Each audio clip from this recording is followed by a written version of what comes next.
তার নাম আলী হামজা বিন জাহেদ। প্যালেস্টাইনের কোনো নাগরিকের অনুমতি সাপেক্ষে আফনান দ্য হোল ওয়ার্ল্ডে তার সাথে ঘটে যাওয়া কোনো ঘটনা এবং শিক্ষণীয় ঘটনা, শুধু ভৌতিক ঘটনা বলা যাবে না, শিক্ষণীয় ঘটনা আমরা যে প্রচার করতে পারবো, এটা আমাদের জন্য আসলে অন্য রকমের একটা অনুভূতি। আর এই ঘটনাটি শোনার পর লিসেনারদের মনের মধ্যেও একটা অন্য ধরনের অনুভূতি হবে। চলুন ঘটনায় চলে যাই। এই যে আলী হামজা বিন জাহেদ ভাই, উনি আর ইব্রাহিম খলিল ভাই একই প্রতিষ্ঠানে চাকরি করেন, তো ওনারা একই জায়গায় থাকতেন। এইটা যে সময়টা, এই সময়টা কিন্তু আমরা বলছি এই 2025 সালেরই কথা আর কি। একসাথে একই জায়গায় থাকতেন। এই জাহেদ ভাই উনি খেয়াল করতেন যে ইব্রাহিম খলিল ভাই উনি কানে হেডফোন লাগিয়ে কিছু শোনেন। উনি চিন্তা করতেন হয়তো বা ফ্যামিলির সাথে কথা বলেন, কিন্তু দীর্ঘ সময় ধরে যেহেতু শোনেন, তখন জিজ্ঞেস করলেন যে তুমি আসলে কী শোনো। তখন ইব্রাহিম খলিল ভাই বললেন যে উনি ভৌতিক ঘটনা শোনেন। ভৌতিক ঘটনা কি এটা যখন উনি জিজ্ঞেস করলেন, তখন উনি বললেন এটা জিন রিলেটেড ঘটনা। তখন উনি বললেন যে ও আচ্ছা, তুমি এগুলো শুনতে পছন্দ করো? তখন উনি বললেন যে হ্যাঁ, পছন্দ করি, এই যে আমি এই আফনান দ্য হোল ওয়ার্ল্ডের ঘটনাগুলো শুনি। তখন উনি বললেন যে ওনার সাথেও ঘটে যাওয়া একটি ঘটনা রয়েছে। তখন আগ্রহী হয়ে যখন ইব্রাহিম খলিল ভাই তাকে প্রশ্ন করলেন, উনি বললেন যে ঠিক আছে, পরে বলবো। ওই পরে পরে করতে করতে প্রায় 1 মাস চলে যায়। আসলে সৌদি আরবের বাস্তবতায় সবাই ব্যস্ত থাকে। এক জায়গায় বসে যে দীর্ঘ সময় কথা বলবে, যারা আসলে কর্মব্যস্ত মানুষ, তাদের জন্য এটা কিন্তু একটু কঠিনই বলতে হবে। 1 মাস উনি চেষ্টা করেছেন, বিভিন্ন সময় যখন দেখা হয়েছে উনি বলেছেন ঠিক আছে বলবো বলবো করতে করতে একটা সময় উনি ঘটনাটি বলেন। আর এই ঘটনাটি প্রচারের অনুমতিও উনি দান করেছেন। চলুন সেই ঘটনাই শুরু করি। 2023 সালের ডিসেম্বর মাস, প্যালেস্টাইনের গাজাতে হঠাৎ করে দখলদার ইসরায়েলি বাহিনী মারাত্মক আগ্রাসন শুরু করে। এই আগ্রাসন তো নতুন কিছু না, অনেক দিন ধরেই চলে আসছে। আর যেই যুদ্ধটা দীর্ঘ সময় ধরে চলছিল, এই যুদ্ধের একটা অংশই ছিল এই ভয়ঙ্কর আগ্রাসন। এই আগ্রাসনে চারদিকে ব্যাপক ধ্বংসযজ্ঞ শুরু হয়। তখনও কিন্তু গাজা একদম মাটির সাথে মিশে যায়নি। প্রথম দিকে একদম ইলেকট্রিসিটি, ইন্টারনেট এগুলো কিন্তু ক্লোজ করে দেওয়া হয়। এই হামলার শুরুর দিকেই এই আলী হামজা বিন জাহিদ ভাই উনি ওনার পরিবারের সবাইকে হারিয়েছেন। ওনার বাবাকে হারিয়েছেন, মাকে হারিয়েছেন, ভাই বোন সবাইকে হারিয়েছেন। ওনার পরিবারে একমাত্র উনি একা ব্যতীত আর কেউ ছিল না। পুরো গাজা জুড়ে ভয়ঙ্কর খাদ্য সংকট, পানি সংকট। কি করবেন? ওনার মতো আরও অনেক মানুষই আছেন যারা এই সমস্যার মধ্যে আছেন। শিশুরা রাস্তায় রাস্তায় ঘুরে বেড়াচ্ছে, মা বাবাকেও খুঁজে পাচ্ছে না। মা বাবা হয়তো শাহাদাত বরণ করেছেন, খুঁজে পাচ্ছে না। এদিকে উনি তো জানেন যে ওনার পরিবারের সদস্যরা মারা গেছেন, তাদেরকে উনি কবরস্থও করেছেন। মানে ডিসেম্বরের শুরুর দিকেই তো এই ঘটনা ঘটেছিল। আমরা যখন এই যে ঘটনাটার কথা শুনছি, এটা উনি যতটুকু বলেছেন বা ইব্রাহিম খলিল ভাই যতটুকু বলেছেন, যে আলী হামজা বিন জাহিদ ভাই বলেছেন যে ঘটনাটা ওনার সাথে যখন ঘটে তখন ডিসেম্বরের 23 কি 24 তারিখ এমনটা হতে পারে। উনি প্রচণ্ড ক্ষুধার্ত। এই পরিস্থিতিতে কোথায় খাবার পাবেন? সবাই তো নিজের জীবন বাঁচানোর জন্য ছোটাছুটি করছেন। উনি তখন গাজার একটি ছোট মসজিদে আশ্রয় নেন, বলতে রাতের বেলা ঢুকেছেন। সেখানে ইলেকট্রিসিটি নাই, প্রচণ্ড ক্ষুধার্ত, ক্ষুধায় ঘুম আসছে না। মসজিদের এক পাশে উনি শুয়ে আছেন। হঠাৎ করে মনে হলো যে আমি আমার যে কথাগুলো, আমার ফরিয়াদগুলো আল্লাহর কাছে ব্যক্ত করি। তখন উনি চলে গেলেন মসজিদের যে মেম্বার, ওখানে যেখানে দাঁড়িয়ে ইমাম সাহেব খুতবা দেন। উনি ওখানে দাঁড়িয়ে আরবিতে, কারণ এই যে ইব্রাহিম খলিল ভাইয়ের সাথে যে কথাবার্তা যা হয়েছে সব তো আরবিতেই হয়েছে, আমরা বোঝার জন্য আসলে বাংলায় বলছি। তো উনি আরবিতে খুতবা দেওয়ার মতো করে আল্লাহর কাছে ফরিয়াদ করছেন যে হে আল্লাহ, তুমি আমাদের এই সমস্যা থেকে বাঁচাও, তুমি আমাদেরকে সহযোগিতা করো, তুমি ছাড়া আমাদেরকে আর কোনো সাহায্যকারী নাই, তুমি আমাদেরকে সহযোগিতা করো, আমাদের যাবতীয় সমস্যাগুলো দূর করো। এইভাবে উনি চিৎকার করে ওখানে দাঁড়িয়ে আল্লাহর কাছে ফরিয়াদ করছেন। উনি আসলে এতটা ক্ষুধার্ত ছিলেন, আল্লাহর কাছে ফরিয়াদ করছেন যাতে করে ওই সময়ে ওনার ক্ষুধার এই যন্ত্রণাটা কিছুটা সময় উনি ভুলে থাকতে পারেন। উনি এরকম বলছেন, 3-4 মিনিট হয়েছে, হঠাৎ করে কেউ একজন সামনে থেকে এসে সালাম দেয়। তখন কিন্তু ভেতরে অন্ধকার, অন্ধকার বলতে একদম ঘুটঘুটে অন্ধকার না, ওই সময় যতটুকু আলো ছিল আশেপাশে চাঁদের আলো বা এরকম কিছু, ইলেকট্রিসিটি তো ছিল না, মোটামুটি হালকা আলো, বোঝা যাচ্ছে কেউ একজন মানুষ আসলে বোঝা যায় আর কি। এই কেউ একজন সে সালাম দেয়, কিন্তু উনি এমনভাবে আল্লাহ তাআলার কাছে ফরিয়াদ জানাচ্ছিলেন, এতটাই মগ্ন ছিলেন ওই সালাম উনি খেয়াল করেন নাই। কয়েকবার সালাম দিয়েছে, এরপর একটু মানে মৃদু ধমকের সুরেই বলেছে যে আপনি একটু আস্তে কথা বলুন, আমি ইবাদত করছি, আমার অসুবিধা হচ্ছে। তখন উনি কথা থামিয়ে দিয়ে বলছেন যে হে প্রিয় ভাই, তোমার ইবাদতে অসুবিধা হচ্ছে, নিশ্চয়ই তুমি অভুক্ত নও, কিন্তু আমি এতটাই অভুক্ত যে আমি আমার স্রষ্টার সাথে কথা বলছি যাতে করে কিছুটা সময় আমি ক্ষুধার যন্ত্রণা ভুলে থাকতে পারি। তোমার ইবাদতে বিরক্ত করার জন্য আমি আন্তরিকভাবে দুঃখিত। তখন ওই যেই লোকটা বলেছিল যে একটু আস্তে কথা বলো, আমার ইবাদতে সমস্যা হচ্ছে, তখন ওই লোকটি বলে ওঠে যে হে ভাই, আমি কিন্তু কোনো ইনসান নই, আমি জিন, আমি এখানে ইবাদত করতে এসেছি। একথা শোনার সাথে সাথে এই আলী হামজা বিন জাহিদ ভাই বলে ওঠেন, হে আল্লাহর সৃষ্টি মাখলুক, তুমি এখানে আসছো, ইবাদত করছো, তুমি তোমার মতো করে ইবাদত করো, আমি একটু আমার প্রভুর সাথে কথা বলি, এটা আমাকে বলতে দাও, এটা তুমি তোমার জন্য বিরক্ত মনে করো না। তখন ওই জিনটা বলছে যে হে ইনসান, হে ভাই, তুমি কি আমাকে দেখে ভয় পাচ্ছ না? সাধারণত মানুষ জিনেদের কথা শুনলে তো ভয় পায়। তখন আলী হামজা বিন জাহিদ ভাই বলে ওঠেন যে তোমাকে ভয়ের কি আছে? আমি ছোটবেলাতে পবিত্র কোরআনে পড়েছি যে আল্লাহ জিন এবং মানুষকে সৃষ্টি করেছেন তার ইবাদতের জন্য, আর তুমি মসজিদে এসে ইবাদত করছো, তোমাকে তো আমার ভয়ের কিছু নাই, তোমাকে আমি কেন ভয় পাবো?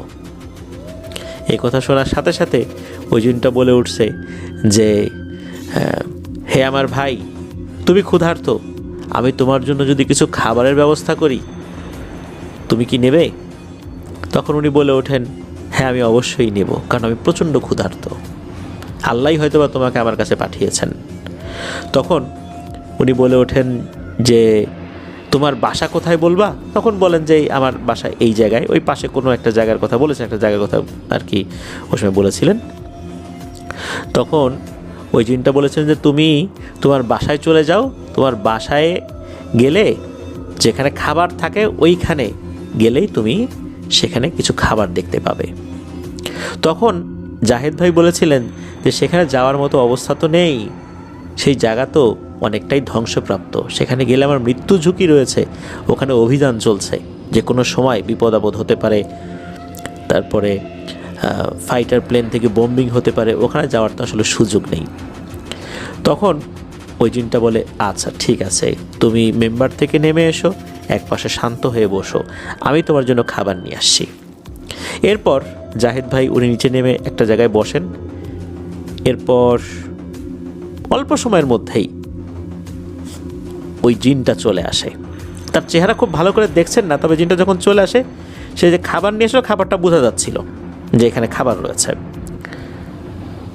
বিসমিল্লাহ বলে জাহেদ ভাই সেই খাবার পেট পুরে খেলেন। এরপর ওনার প্রচণ্ড ঘুম আসে, উনি ওই মসজিদের ভিতরে ঘুমিয়ে পড়েন। ওনার ঘুম ভাঙে কোনো একজন ব্যক্তির ডাকাডাকিতে। ফজরের সময় কিছু লোকজন এসেছিলেন, ওই অবস্থাতেও ওনারা কিন্তু নামাজ বাদ দেন না, মসজিদে ওনারা নামাজ পড়তেছেন। আমরা দেখেছি যে ধ্বংসপ্রাপ্ত মসজিদেও জুম্মার নামাজ হতে, জুম্মার নামাজেও সেখানে লোকজন এসেছে। যে কোনো সময় কিন্তু দখলদার ইসরায়েলি বাহিনী সেখানে বোম্বিং করতে পারে, গুলি চালাতে পারে, তবুও ওনারা কিন্তু নামাজ ছাড়েন না। তো ওখানে বেশ কয়েকজন এসেছেন, ওনারা দেখেছেন যে একজন ব্যক্তি ঘুমিয়ে আছেন, তাকে ডেকেছেন। তো উনি ওঠার পরে ওনার কাছে মনে হলো কি হলো, যা কিছু হলো সব কি স্বপ্নে হলো?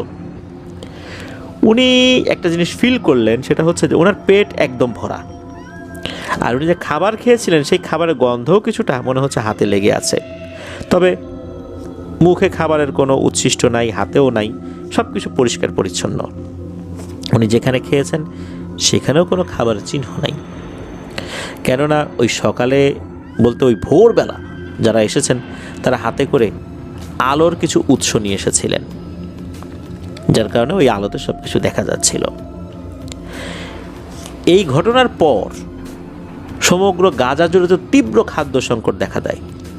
তো এটার পরে কিন্তু ওই জিনের সাথে ওনার অনেক দিন দেখা হয়নি। গাজায় তখন মানবিক সাহায্য সহযোগিতা পাঠানো অনেকটাই বন্ধ।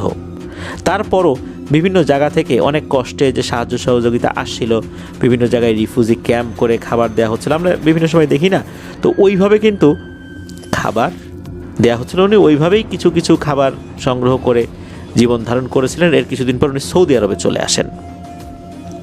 তারপর সৌদি আরবে আসার পর সংগ্রামী জীবন শুরু হয়। সেখানে উনি কাজও পেয়ে যান আল্লাহর রহমতে।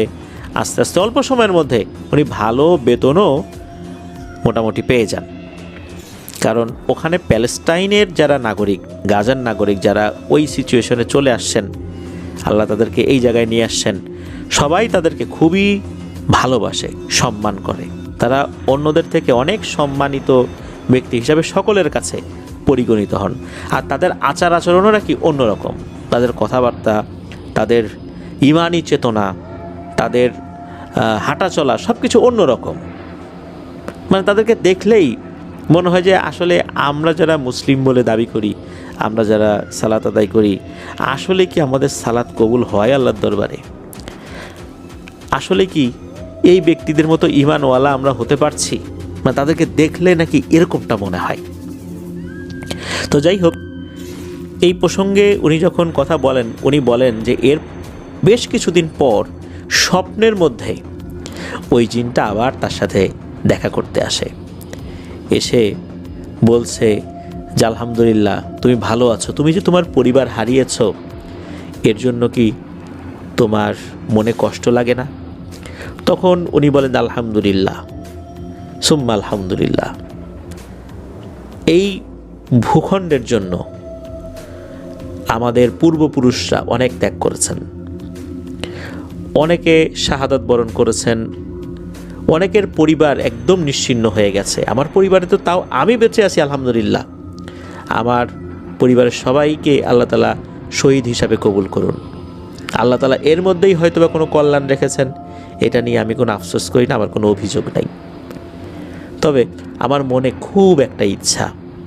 তখন ওই জিনটা নাকি স্বপ্নের মধ্যে বলেন, কি ইচ্ছা বলো আমাকে? তখন বলেন যে আমি আমার মায়ের কবরটা জিয়ারত করতে চাই, এটা আমার মনের মধ্যে খুব ইচ্ছা জেগেছে, কিন্তু কিভাবে যাই, কিভাবে যাব? আমার তো এখন যাবার কোনো সুযোগ নাই, কোনো ওয়ে নাই। তখন ওই জিনটা বলে যে আগামীকাল বলতে হয় তার পরের দিন, হয়তো বা শুক্রবার ছিল, এমনটাই বলেছেন আর কি। একটা জায়গার কথা বলা হয় যে রাতের বেলা ওই জায়গাতে আসতে। তো ওই জায়গাতে উনি গিয়েছিলেন। এটা কিন্তু স্বপ্নে হয়েছে, বড় বাস্তবে উনি সেখানে গিয়েছিলেন। এরপর কোনো একটা পদ্ধতিতে, কোন পদ্ধতিতে নিয়ে গিয়েছিলেন এটা আসলে জাহিদ ভাই বলেননি, বা উনি জাস্ট খালি এতটুকুই বলেছিলেন যে ওই জিনটা তাকে তার মায়ের কবরের কাছে নিয়ে গিয়েছিল। মায়ের কবর জিয়ারত করে আবার তাকে মক্কাতেই দিয়ে যান। এরপরে তার সাথে আর দেখা হয়েছে কি না এই বিষয়ে আসলে জাহিদ ভাই বলতে পারেন না, কেননা কিছুদিন আগে ওই ভাইকে ওই কোম্পানি থেকে সৌদি আরবের আরেকটা শহরে আরেকটা ভালো পোস্টে পাঠিয়ে দেওয়া হয়েছে। উনি এখন সেখানেই আছেন। ফোনে তার সাথে হাই হ্যালো হয়, অর্থাৎ সালাম বিনিময় হয়, হালকা পাতলা যোগাযোগ হয়। এখন পর্যন্ত এইভাবেই আছেন। প্রিয় লিসেনার্স, এই যে ঘটনাটি শেয়ার করলাম, এই ঘটনাটি শুনে হয়তোবা আপনারা ভয় পাবেন না, কিন্তু এই ঘটনার মধ্যে যুদ্ধবিধ্বস্ত গাজার একটা অবস্থা ফুটে উঠেছে। যুদ্ধবিধ্বস্ত গাজার এক নাগরিকের অনুমতি সাপেক্ষে আফনান দ্য হোল ওয়ার্ল্ডে তার সাথে ঘটে যাওয়া ঘটনা শেয়ার করার অনুমতি আমরা পেয়েছি। আর এই ঘটনাটা আমরা পেয়েছি একজন রেমিটেন্স যোদ্ধা ভাইয়ের কাছ থেকে। এই ধরনের ঘটনা আসলে পাওয়া অত্যন্ত দুরূহ ব্যাপার। আল্লাহ সুবহানাহু ওয়া তাআলার কাছে ধন্যবাদ জানাচ্ছি যে ইব্রাহিম খলিল ভাইয়ের মাধ্যমে আমরা এই ঘটনাটি পেয়েছি। আর জাহিদ ভাইয়ের জন্য শুভকামনা জানাচ্ছি, যদিও বা উনি বাংলা ভাষা বোঝেন না, উনি হয়তোবা এই ঘটনা শোনার পর আসলে কিছুই বুঝতে পারবেন না। শুধু ওনার নামটা আমরা যতবার বলেছি এতটুকুই হয়তো উনি বুঝতে পারবেন। আর যদি কোনো বাংলাদেশি ভাইয়েরা ওনার আশেপাশে থাকেন, তারা হয়তোবা ট্রান্সলেট করে ওনার সাথে ঘটে যাওয়া ঘটনাটি ওনাকে শোনাতে পারবেন। প্রিয় লিসেনার্স, এই ঘটনার মধ্যে ইমানের যে একটা চেতনা, এই বিষয়টাও কিন্তু ফুটে উঠেছে বলে আমার কাছে মনে হয়েছে। আপনাদের কাছে কেমন মনে হয়েছে আমি ঠিক জানি না। আমি কিভাবে বলতে পেরেছি, আপনাদের সামনে কিভাবে উপস্থাপন করতে পেরেছি আমি জানি না। আসলে উনি যেই আবেগ দিয়ে বলেছেন, এই আবেগটা দিয়ে আমি হয়তো বলতে পারিনি, আল্লাহ আমাকে ক্ষমা করুন। প্রিয় লিসেনার্স, চলে যাব আমাদের এবারের এপিসোডের পরবর্তী আরও একটি নতুন ঘটনায়। আর ইব্রাহিম খলিল ভাইয়ের আরও একটি ঘটনা রয়েছে, যেটা একদম এই এপিসোডের শেষ দিকে এসে আমরা শেয়ার করব ইনশাল্লাহ। চলুন আমরা চলে যাব আমাদের এবারের উইন্টার হরর কার্নিভালের শেষ আয়োজনের নতুন আরও একটি ঘটনা।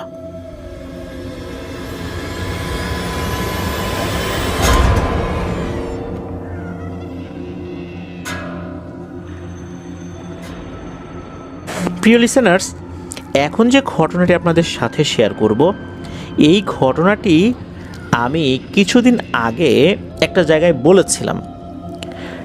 সেই পুরো ঘটনাটি যদিও বা আমরা আমাদের পেজে শেয়ার করেছিলাম, তবে সমস্যা হলোটা কি যে ওখানে যে সাউন্ড সিস্টেমটা ছিল এটাতে এতটা ইকো হচ্ছিল যে আপনারা যে শুনলেন ঘটনাটা ভিডিওতে, অনেকেই কিছুই বুঝতে পারেননি।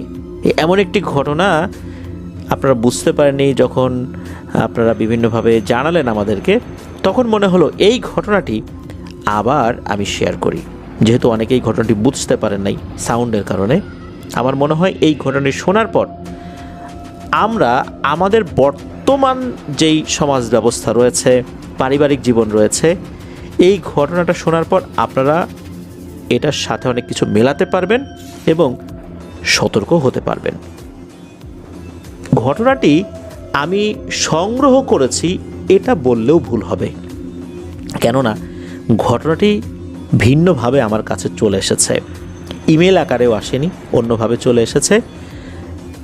এই ঘটনাটি আমাদেরকে যিনি পাঠিয়েছেন তার নামটা সঙ্গত কারণ আমি বলতে পারছি না, কারণ এই ঘটনাটি প্রচারের ক্ষেত্রে তার অনুমতি আমি নিতে পারিনি। তবে আমি অনুমতি নেওয়ার চেষ্টা করেছিলাম, কোনোভাবেই তাকে আমি রিচ করতে পারিনি। সর্বশেষ উনি আমাকে নক দিয়েছিলেন 2024 সালের ডিসেম্বরে, অর্থাৎ 1 বছরেরও বেশি সময় হয়ে গেছে। এরপর থেকে ওনার সাথে আর কোনো ধরনের কোনো যোগাযোগ হয়নি। উনি বর্তমানে বলতে লাস্ট উনি আমাকে বলেছিলেন উনি ইংল্যান্ডের লন্ডন শহরের ক্যানিং টাউন গ্রেঞ্জ রোডে রয়েছেন, এটা ওনার ঠিকানা। আর ওনার দেশের বাড়ি সিলেটে। ভয়ঙ্কর একটি ঘটনা ওনার সাথে ঘটে চলেছে, যেটা উনি সর্বশেষ আমাকে জানিয়েছিলেন, যেটা তার সাথে তখনও চলমান রয়েছে। চলুন ঘটনাটি শুনে আসি। উনি সিলেটের খুবই ধনাঢ্য পরিবারের সন্তান। আর সিলেটে যারা রয়েছেন অনেকেই তারা ইউরোপ, আমেরিকা, এই দেশগুলো মধ্যে যেগুলো অনেক ভালো পজিশনে রয়েছে। আমেরিকা বলতে যে আমরা শুধু আমেরিকা মহাদেশের আমেরিকা এটাকেই বুঝাই। আমেরিকা, উত্তর আমেরিকা মহাদেশে তো আরও বেশ কয়েকটা দেশ রয়েছে, সেগুলো কিন্তু আমেরিকার মতো এত উন্নত নয়, মানে ইউএসএ বলতে আমরা যেটা বুঝাই আর কি। আবার ইউরোপের সব দেশ কিন্তু ইংল্যান্ড বা ফ্রান্স এগুলোর মতো উন্নত নয়। কিছু আছে ছোটোখাটো দেশ, সেখানে কিন্তু বাংলাদেশিরা খুব একটা বেশি যায় না। এর মধ্যে সিলেটিরা যেই দেশে, স্পেশালি ইউরোপের যে দেশে বেশি থাকেন সেটা হচ্ছে ইংল্যান্ডে। লন্ডন শহরে অনেক সিলেটিরা থাকেন। ওনার বিয়ে হয় একজন সিলেটি ভদ্রলোক যিনি লন্ডনে থাকতেন তার সাথে। তো বিয়ের পরে উনি লন্ডনে চলে গেছেন, সালটা 90 দশকের মাঝামাঝি কোনো একটা সময়। উনি যখন চলে যান, ওখানে শুরুর দিকে বেশ ভালোই ওনার ঘর সংসার চলছিল, কোনো সমস্যা নাই। এরপর থেকে হঠাৎ করেই ওনার হাজব্যান্ডের আচার আচরণের পরিবর্তন হতে থাকে। মনে হচ্ছে যে ওনার প্রতি আগের মতো আচার আচরণ ঠিক নাই। এর মধ্যে ওনার দুটো সন্তানও হয়েছে। ওনার সন্তান তারা তো তার মায়ের প্রতি, বাবার প্রতি খুবই ভালোবাসা, সম্মান সব কিছুই আসলে ছোটোবেলা থেকেই ওভাবেই দিয়ে আসছে সন্তানেরা, সন্তানরাও খুবই ভালো। কিন্তু হাজব্যান্ডের যেই সমস্যাটা, হাজব্যান্ড যেটা করলো, আস্তে আস্তে উনি এই পারিবারিক জীবন থেকে মনে হচ্ছে অনেকটাই বিচ্যুত হয়ে যাচ্ছেন, ওনার আচার আচরণের পরিবর্তন হয়ে যাচ্ছে। হাজব্যান্ড একটা পর্যায়ে এসে এই আপুকে মারাত্মকভাবে প্রেশারাইজ করতে থাকে যে তাকে ডিভোর্স দিতে হবে। আমাদের দেশে ডিভোর্স দেওয়ার ক্ষেত্রে যেমন বাধ্যবাধকতা রয়েছে হাজব্যান্ডের পক্ষ থেকে, অন্যান্য দেশেও কিন্তু কিছু নিয়মকানুন রয়েছে। এই সমস্ত পশ্চিমা দেশগুলোতে কোনো হাজব্যান্ড যদি তার ওয়াইফকে ডিভোর্স দেয়, সেখানে কিন্তু সম্পত্তির কিছু অংশ দিয়ে দেওয়ার ব্যাপার স্যাপার থাকে, মানে ওই সমস্ত দেশের আইন কানুন অনুযায়ী। কিন্তু ওয়াইফ যদি হাজব্যান্ডকে ডিভোর্স দেয়, মানে হাজব্যান্ড ওয়াইফকে ডিভোর্স দিলে এরকম দিতে হবে, কিন্তু ওয়াইফ যদি হাজব্যান্ডকে ডিভোর্স দেয় সেক্ষেত্রে হয়তো বা কিছু ফ্যাসিলিটিস পাওয়া যেতে পারে। এই জন্য কিন্তু ওনার স্বামী ওনাকে বিভিন্নভাবে প্রেশারাইজ করছে যাতে করে উনি তার স্বামীকে ডিভোর্স দেয়। কারণ উনি বলছেন যে আমি কেন ডিভোর্স দেবো, আমার তো কোনো সমস্যা নাই, আমি তোমাকে ডিভোর্স দেবো না।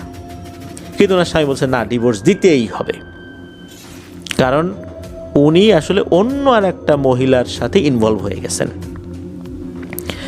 এই আপু ডিভোর্স দিলে উনি ওই মহিলাকে বিয়ে করতে পারবেন। এদিকে কোনোভাবেই যখন আপুকে মানাতে পারছিলেন না, এক পর্যায়ে ভিসা আবার বাংলাদেশের ভিসা করিয়ে আসলেন বাংলাদেশে। বাংলাদেশে আসার পর ওনার হাজব্যান্ড তার বোনকে দিয়ে, তারপর আরও আত্মীয় স্বজনদেরকে দিয়ে এই আপুর উপর প্রেশার দিতে লাগলেন, এই আপু যেন ডিভোর্স দেয়। আপু তো তার সংসার ভাঙতে চান না, উনি যে কোনো মূল্যে ওনার সংসারকে টিকিয়ে রাখতে চান। কিন্তু তার পরিবার, মানে তার হাজব্যান্ডের পরিবার কেন জানি আর তাকে সহ্য করতে পারছে না। এই লোক আর একটা বিয়ে করবে, পরিবারও উঠে পড়ে লেগেছে যে এই সংসারটা ভেঙে দিয়ে বিয়ে করাতে হবে এই লোকটাকে। এদিকে দুটা বাচ্চার কি হবে, এইটা নিয়ে আসলে তারা কি চিন্তা করছে না করছে, এটা ওই আপুও আসলে বুঝতে পারছে না যে কেন এমনটা হচ্ছে। ওই আপু যখন কোনোভাবেই ডিভোর্স দিবেন না, তখনই ওনার জীবনে নেমে এলো ভয়ঙ্কর এক বিপদ।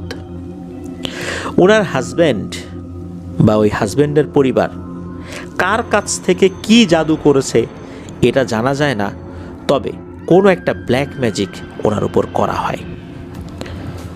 যখন ওনার উপর ব্ল্যাক ম্যাজিক করা হয়, উনি প্রচণ্ড রকমের অসুস্থ হয়ে পড়েন। শুরুর দিকে শারীরিক অসুস্থতা দেখা দেয়, বিভিন্ন ধরনের শারীরিক যন্ত্রণা, শরীর জ্বলে যায়, পুড়ে যায়, এমন একটা অবস্থা। যখন উনি বুঝতে পারলেন যে না, এইভাবে আর উনি আসলে বাঁচতে পারবেন না, যন্ত্রণা সীমাহীন হয়ে যাচ্ছে, তখন উনি ওনার হাজব্যান্ডকে বললেন, ঠিক আছে, আমি তোমাকে ডিভোর্স দিব, আমাকে এই যন্ত্রণা থেকে মুক্তি দাও, আমার উপর যে কালো জাদু করা হয়েছে তোমরা এইটা ধ্বংস করার ব্যবস্থা করো, আমি আর সহ্য করতে পারতেছি না, আমি ছেড়ে দিব তোমাদেরকে, আমি চলে যাব, তোমাদের কাছেও আর আসবো না, তোমাদেরকে কোনো বিরক্ত করবো না, তোমরা যেভাবে চাও সেভাবে সব কিছু চালায় নাও, আমাকে মুক্তি দাও। তখন নাকি ওনার হাজব্যান্ড অনেকক্ষণ চুপ করেছিলেন, কোনো কথা বলেন নাই। উনি ভেবেছিলেন হয়তোবা ওনার হাজব্যান্ড এই বিষয়ে একটা ইতি টানবেন, কালো জাদু কাটার জন্য কিছু একটা করবেন, কিন্তু না, তেমন কিছুই হচ্ছিল না। এদিকে ওনাদের একটা টাইমিং ছিল যে বাংলাদেশে কতদিন থাকবেন, বেশ কিছু মাস অতিবাহিত হয়ে গেছে। তখন ওই আপু উনি ওনার বাচ্চাদেরকে নিয়ে চলে আসেন ইংল্যান্ডে। ইংল্যান্ডে আসার পর ঘটে আরও একটা রহস্যময় ঘটনা। উনি যে জায়গাটাতে থাকেন, এই জায়গার আশেপাশে উনি তো আসলে আগে খুব একটা যেতেন না, কারণ ওনার হাজব্যান্ড তিনি পরিবার চালাতেন, উনি আসলে হাউস ওয়াইফই ছিলেন পুরো দস্তুর। কিন্তু এখন তো ওনার হাজব্যান্ডের সাথে ওনার দূরত্ব সৃষ্টি হয়ে গেছে। এখন ওনাকে তো জীবিকার তাগিদে কিছু কাজ করতে হবে। উনি কিছু কাজ শুরু করে দেন, কিন্তু ওনার অসুস্থতা এই জিনিসটা তো রয়েছে। তবে এত অসুস্থ না যে উনি একদম বিছানায় পড়ে গেছেন, বিষয়টা এরকম না, উনি কাজ করতে পারছেন। তো উনি কিছু কাজ শুরু করেন।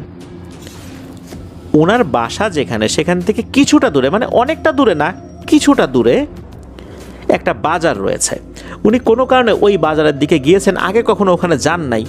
ওখানে গিয়ে একটা অদ্ভুত দৃশ্য দেখেন। উনি দেখতে পান সেখানে যারা পাদ্রী, মানে চার্চের, মানে আমরা যেটা বলি হচ্ছে গির্জা যারা ফাদার, মানে প্রিস্ট যারা, এরকম ব্যক্তি আছেন।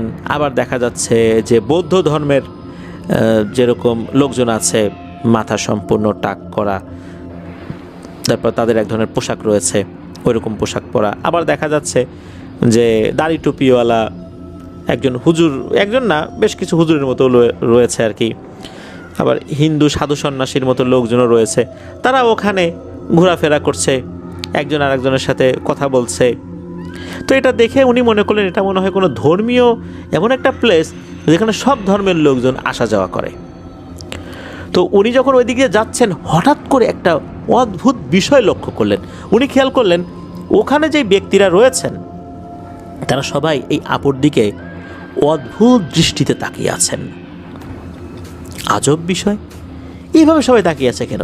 এদের কাউকেই তো আসলে উনি চেনেন না, বা ওনাদেরও তো এই আপুকে চেনার কথা না। এক একজন এক এক দেশের, আফ্রিকান লোকজনও রয়েছে, অদ্ভুত টাইপের ড্রেস পরা, এই আপুর দিকে তাকিয়ে আছেন। আপু চিন্তা করলেন যে এরা মনে হয় লোকজন ভালো না, তাকে আক্রমণ করতে পারে, ক্ষতি করতে পারে, মেরে ফেলতে পারে। উনি দ্রুত ওখান থেকে হাঁটা শুরু করলেন, মানে ওই এলাকা পার হওয়ার চেষ্টা করছেন। উনি খেয়াল করেন একজন পাদ্রী, খ্রিস্টান পাদ্রী, কালো টাইপের ড্রেস পরা, মানে কালো জুব্বার মতো আলখেল্লা পরা আর কি। পাদ্রীরা কিন্তু কালো এবং সাদা দুটোই পরে, আমরা খেয়াল করেছি, আপনারা হয়তো বা দেখেছেন। তো এরকম কালো আলখেল্লার মতো পরা, গলায় ক্রুশ ঝুলানো এই একটা লোক, বয়স আনুমানিক 50-55 হবে, বেশ উঁচু লম্বা, এই একটা লোক ওই আপুর পিছু নিয়েছে। তো আপু যখন দেখেছেন যে এই লোকটা পিছু নিয়েছে, উনি তো আরও ভয় পেয়েছেন, উনি আরও দ্রুত হাঁটা শুরু করছেন। ওই লোকটাও পিছু নিয়েছে। যখন ওই রাস্তাটা পার হয়ে ছোট একটা গলির মধ্যে ঢুকেছেন, আপু চিন্তা করছেন যে ওই লোকটা মনে হয় সরে চলে গেছে। কিন্তু কি মনে করে পিছন দিকে তাকিয়ে দেখেন যে ওই লোকটা পিছনেই আছে।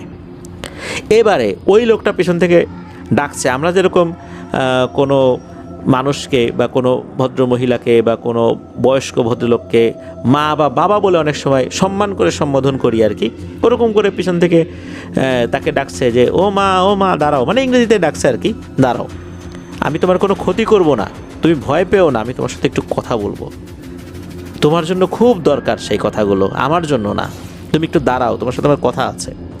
তো তার যে ভয়েস, তার যে ডাক, এটা শুনে উনি কিছুটা আশ্বস্ত হলেন, উনি দাঁড়ালেন। দাঁড়ানোর পর ওই লোকটা কাছে এলো। কাছে আসার পর ওই লোকটা নাকি ওই ইংরেজিতেই বলতেছে যে তোমার নাম কি, তোমার বাড়ি কোথায়। তখন উনি বললেন ওনার নাম। উনি বললেন যে ওনার অরিজিন হচ্ছে বাংলাদেশ। তখন উনি একটা ভয়ঙ্কর তথ্য বললেন, যেটা শুনে উনি রীতিমতো অবাক হয়ে ভয়ের থরথর করে কাঁপছেন ওই সময়। ওই লোকটা বললেন যে তুমি তো খুব অবাক হয়েছো তাই না, যখন তুমি আমাদের পাশ দিয়ে যাচ্ছিলে, আমরা সবাই তোমার দিকে তাকিয়ে আছি, তুমি খুব অবাক হয়েছো নিশ্চয়ই। বলে হ্যাঁ, আমি তো অবাক হয়েছি। বলে তুমি তো ভয়ে দৌড় দিয়েছো, আমি তোমার পিছু নিয়েছি এই জন্য, তাই না? বলে হ্যাঁ তাই তো, ভয় পাওয়ারই কথা। তখন ওই লোকটা বলেন যে তুমি কি জানো আমরা কেন তোমার দিকে এভাবে অবাক হয়ে তাকিয়েছিলাম? তখন ওই আপু বলছেন না তো, আমি তো জানি না। তখন ওই লোকটা বলেন যে আমরা সবাই তোমার দিকে তাকিয়েছি এবং অবাক হয়ে তাকিয়েছি এই কারণে আমরা কেউই তোমার মাথাটা দেখতে পাচ্ছি না। এখনও আমি যে তোমার সাথে কথা বলছি, আমি কিন্তু তোমার মাথা দেখতে পাচ্ছি না, আমি শুধু তোমার বডিটা দেখতে পাচ্ছি। তুমি কি জানো যে আমরা কারা? আমরা হচ্ছে সেই সমস্ত লোক যারা বিভিন্ন ধরনের জিন ভূত সংক্রান্ত কাজ করি। বিশ্বের বিভিন্ন জায়গা থেকে অনেক বড় বড় তান্ত্রিক, হুজুর, কবিরাজ এখানে আসেন। এখানে বিভিন্ন ধরনের বই আছে, বিভিন্ন ধরনের উপকরণ আছে। এই ধরনের কাজগুলোতে এই উপকরণগুলো লাগে। আমরা এই জন্য এখানে সমবেত হই। এখানে অনেকেই আসে বিশ্বের বিভিন্ন দেশ থেকে। আমরা যখনই এটা দেখেছি, এই জিনিসটার অর্থ হচ্ছে তোমার উপর এমন ভয়ঙ্কর কোনো কালো জাদু করা হয়েছে, যেই জাদুর কারণে আমরা তোমার মাথা দেখতে পাচ্ছি না, আর এটার অর্থ হচ্ছে তোমার মৃত্যু সন্নিকটে, আর তোমার মৃত্যুটা এমন ভয়ঙ্কর কষ্ট দিয়ে হবে যা তোমার কল্পনাতেও নাই। তুমি খুবই দ্রুত তোমার ধর্মের একজন ভালো মানুষের সাথে গিয়ে যোগাযোগ করো, তোমার ধর্মের রীতিনীতি অনুযায়ী তুমি তোমার এই জাদু কাটানোর ব্যবস্থা করো, না হলে কিন্তু তুমি আর বাঁচতে পারবে না। এই কথা শোনার পর ওই আপু তো অবাকও হয়েছেন, ভয়ও পেয়েছেন, আর অন্য বিষয়ের সাথে তুমি তো মিলিয়েছেন যে আসলেই তো তাই। ওনার তো এরকম সমস্যা হয়েছেই, ওনার হাজব্যান্ডের পরিবার থেকে এটা করা হয়েছে, কিন্তু সেটা এরকম ভয়ঙ্কর এটা উনি তো বুঝতে পারেন না। উনি চিন্তা করছেন হয়তো বা এরকম একটা তদবির করেছে যাতে করে এই আপু ডিভোর্স দিয়ে দেয়, এরপরে সমস্যার সমাধান হয়ে যাবে, কিন্তু সেটা যে এই লেভেলে করা হয়েছে এইটা তো ওই আপু তখন বুঝতে পারেন। উনি চিন্তা করতে থাকেন কি করব, কি করা যায়, এখন এইখানে আমি কার কাছে যাব। এরপর উনি চিন্তা করেন যে আমি আবার বাংলাদেশে চলে যাই। বাংলাদেশে গিয়ে তখন আত্মীয় স্বজনদের মাধ্যমে এই সমস্যার সমাধানের চেষ্টা করি। আবার উনি বাংলাদেশে আসেন। বাংলাদেশে আসার পর উনি আত্মীয় স্বজনদের মাধ্যমে বিভিন্ন ধরনের চেষ্টা তদবির করতে থাকেন। উনি যে সমস্ত তথ্য জানিয়েছেন আমাকে, এর মধ্যে আমি কয়েকটা ভয়ঙ্কর বিষয় আপনাদেরকে বলবো প্রিয় লিসেনার্স। উনি যখন বিভিন্ন জায়গায় যাচ্ছিলেন, কোনো কাজ হচ্ছিল না, কেউ এটার সমাধান করতে পারে না, তখন উনি একজন হিন্দু তান্ত্রিকের কাছে গিয়েছিলেন। কথিত আছে যে ওই হিন্দু তান্ত্রিকের কাছে খুবই শক্তিশালী একটা জিন আসে। সেই জিনটা অনেক সমস্যার সমাধান জানে, সে বিভিন্ন সমস্যার সমাধান করেছেও। সেই জিনটার সাথে যদি সরাসরি কথা বলা যায় তাহলে হয়তোবা সমস্যার সমাধান হতে পারে। তখন ওই আপু উনি ওনার ভাইকে সাথে নিয়ে গিয়েছেন। কিভাবে সমস্যার সমাধান করা যায়, কিভাবে ওই জিনের সাথে কথা বলতে হবে, তখন ওই তান্ত্রিক একটা ভয়ঙ্কর পদ্ধতির কথা বলেন। উনি বলেন যে একটা জঙ্গলের কাছে যাইতে হবে, সেখানে ওই তান্ত্রিকও যাবে না এবং এই আপুর সাথে অন্য কোনো লোকও যেতে পারবে না, ওই আপুকেই যেতে হবে। ওই জঙ্গলের ভেতরে ঢোকার পর দেখা যাবে আকাশ থেকে একটা আলো নেমে আসছে। ওই আলোটা নেমে আসার পর ঠিক এই আপুর সামনে চলে আসবে। এরপর ওই আলোটা যখন একদম স্থির হয়ে যাবে কিছুক্ষণ, এরপরে ওই আপু যেন চলে আসে। এইটা যখন আপু শুনেছেন উনি তো বেশ ভয় পেয়েছেন, কারণ এরকম একটা সমাধান উনি বলছেন যে ওরকমভাবে যাইতে হবে জঙ্গলের মধ্যে, দূরে ওনারা দাঁড়ায় থাকবেন, এরকম একটা আলো আসবে আকাশ থেকে। এটা তো রীতিমতো ভয়ঙ্কর ব্যাপার, অনেক ধরনের বিপদ আপদ হতে পারে। তবুও আপু যে শারীরিক ভয়ঙ্কর যন্ত্রণা অনুভব করছিলেন, এর থেকে বাঁচার জন্য উনি চিন্তা করলেন যে এইটাই করব। তখন ওই তান্ত্রিক একটা সময় বললেন যে তাহলে আপনি আপনার ভাইয়ের সাথে আসেন, এরকম একটা সময় আমি তার সাথে দেখা করিয়ে দেব। সত্যি ওনারা আসলেন, তান্ত্রিকের সাথে হাঁটা শুরু করলেন। একটা ঝোপ জঙ্গলের মতো একটা জায়গা রয়েছে, বড় বড় গাছ রয়েছে। তান্ত্রিক বলেন যে আপনি এখন ভিতরে ঢুকে যান, আমরা দেখছি দূর থেকে আপনাকে, কিন্তু কাছে আমরা থাকতে পারবো না। তখন ওই আপু সাহস করে একা একাই হাঁটতে থাকলেন। হাঁটতে হাঁটতে ওই জঙ্গলের মধ্যে ঢুকে একটা জায়গা দাঁড়ান, দূর থেকে দেখিয়ে দিয়েছেন যে কোন গাছটার কাছে বা কোন জায়গাটায় দাঁড়াতে হবে। ওখানে আপু দাঁড়িয়ে আছেন, মোটামুটি মিনিট 5 দাঁড়িয়ে আছেন সেখানে। হঠাৎ করে মনে হচ্ছে ওনার মাথার উপর থেকে কোনো একটা আলো আসছে। উনি যখন উপর দিকে তাকিয়েছেন, উনি দেখলেন উপর থেকে মনে হচ্ছে একটা আলো নেমে আসছে। ওই আলোটা আস্তে আস্তে নেমে আসলো, ওনার সামনে আসলো, ওনার থেকে 7 থেকে 8 হাত দূরে। এই আলোটা একটা আলোর কুণ্ডলী, একটা ফুটবল আকারের একটা আলোর কুণ্ডলী, এই আলোর কুণ্ডলিটা প্রথমে ওনার সামনে আসলো, শূন্যে ভেসে থাকলো, এরপর চক্রাকারে ওনার চারদিকে প্রদক্ষিণ করতে থাকলো। কয়েকবার প্রদক্ষিণ করার পর আবার ওনার ঠিক সামনে এসে দাঁড়িয়ে গেল। তখন ওই আপু বুঝতে পারলেন যে এখন এখান থেকে চলে যাওয়ার সময়। ওই আপু আবার ওইখান থেকে চলে আসলেন। ওই আলোটা কিন্তু ওখানেই দাঁড়ানো, এইবার ওই তান্ত্রিক সামনের দিকে আগানো শুরু করেছে। ওই আপু এবং আপুর ভাই দূর থেকে খেয়াল করছেন যে ওই তান্ত্রিক ভিতরে গেল, ওই আলোর সামনে দাঁড়ালো, মনে হলো যে কিছু কথোপকথন হলো, তবে কি কথা হলো এটা বোঝা গেল না, শুধু তান্ত্রিকের কথাই শোনা গেল। এরপর কি হলো, ওই আলোটা আবার সাঁ করে আকাশের দিকে উঠে গিয়েই একদম মিলিয়ে গেল। তান্ত্রিক যখন ফেরত আসলো, তান্ত্রিকের মুখটা খুব ভার। তান্ত্রিক এসে ওই আপুকে বললেন যে মা, আপনাকে সুস্থ করা সম্ভব না। এ বলছে যে সে এটা পারবে না, এটা তার সাধ্যের বাইরে, এটা এমন একটা পর্যায়ে চলে গেছে, এটা আর তার পক্ষে সম্ভব নয়। এই কথা শোনার পর আপু খুব মানসিকভাবে ভেঙে পড়েন, কারণ এমন একটা সাহস উনি করেছিলেন। অনেকের কাছে গিয়েছেন, ঝাড়ফুঁক নিয়েছেন, পানি পড়া নিয়েছেন, তেল পড়া নিয়েছেন, যে যেটা বলেছে সেটাই করেছেন, কোনো কাজ হয় নাই। চিন্তা করেছেন এরকম একটা সাহসী কাজ করার পর হয়তো একটা সমাধান হবে, কিন্তু এই শক্তিশালী জিনটাও বলে দিল যে সে এটা পারবে না। উনি খুব হতাশ হয়ে গেলেন যে কি করব। এরপর আর একজনের সাথে ওনার দেখা হয়েছিল। সে তাকে একটা অদ্ভুত প্রস্তাব দিয়েছিল। সেটা হচ্ছে যে এই লোক নাকি তার সাথে একটা শক্তিশালী জিনকে অ্যাটাচ করে দিবে, প্রতিদিন ওই শক্তিশালী জিনকে কিছু না কিছু দিতে হবে, জীবিত কোনো কিছু হোক, সেটা মুরগি হোক, মাছ হোক, হাঁস হোক, এরকম দিতে হবে প্রতিদিন।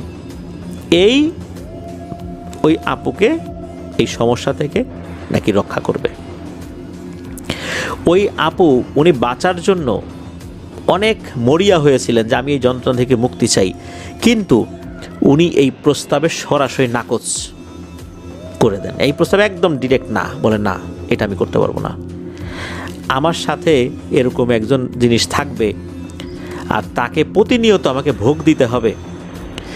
আজকে মাছ চাবে, কালকে মুরগি চাবে, হাঁস চাবে, এরপরে গরু চাবে, ছাগল চাবে, এরপরে মানুষ চেয়ে বসবে, তখন আমি কি করব?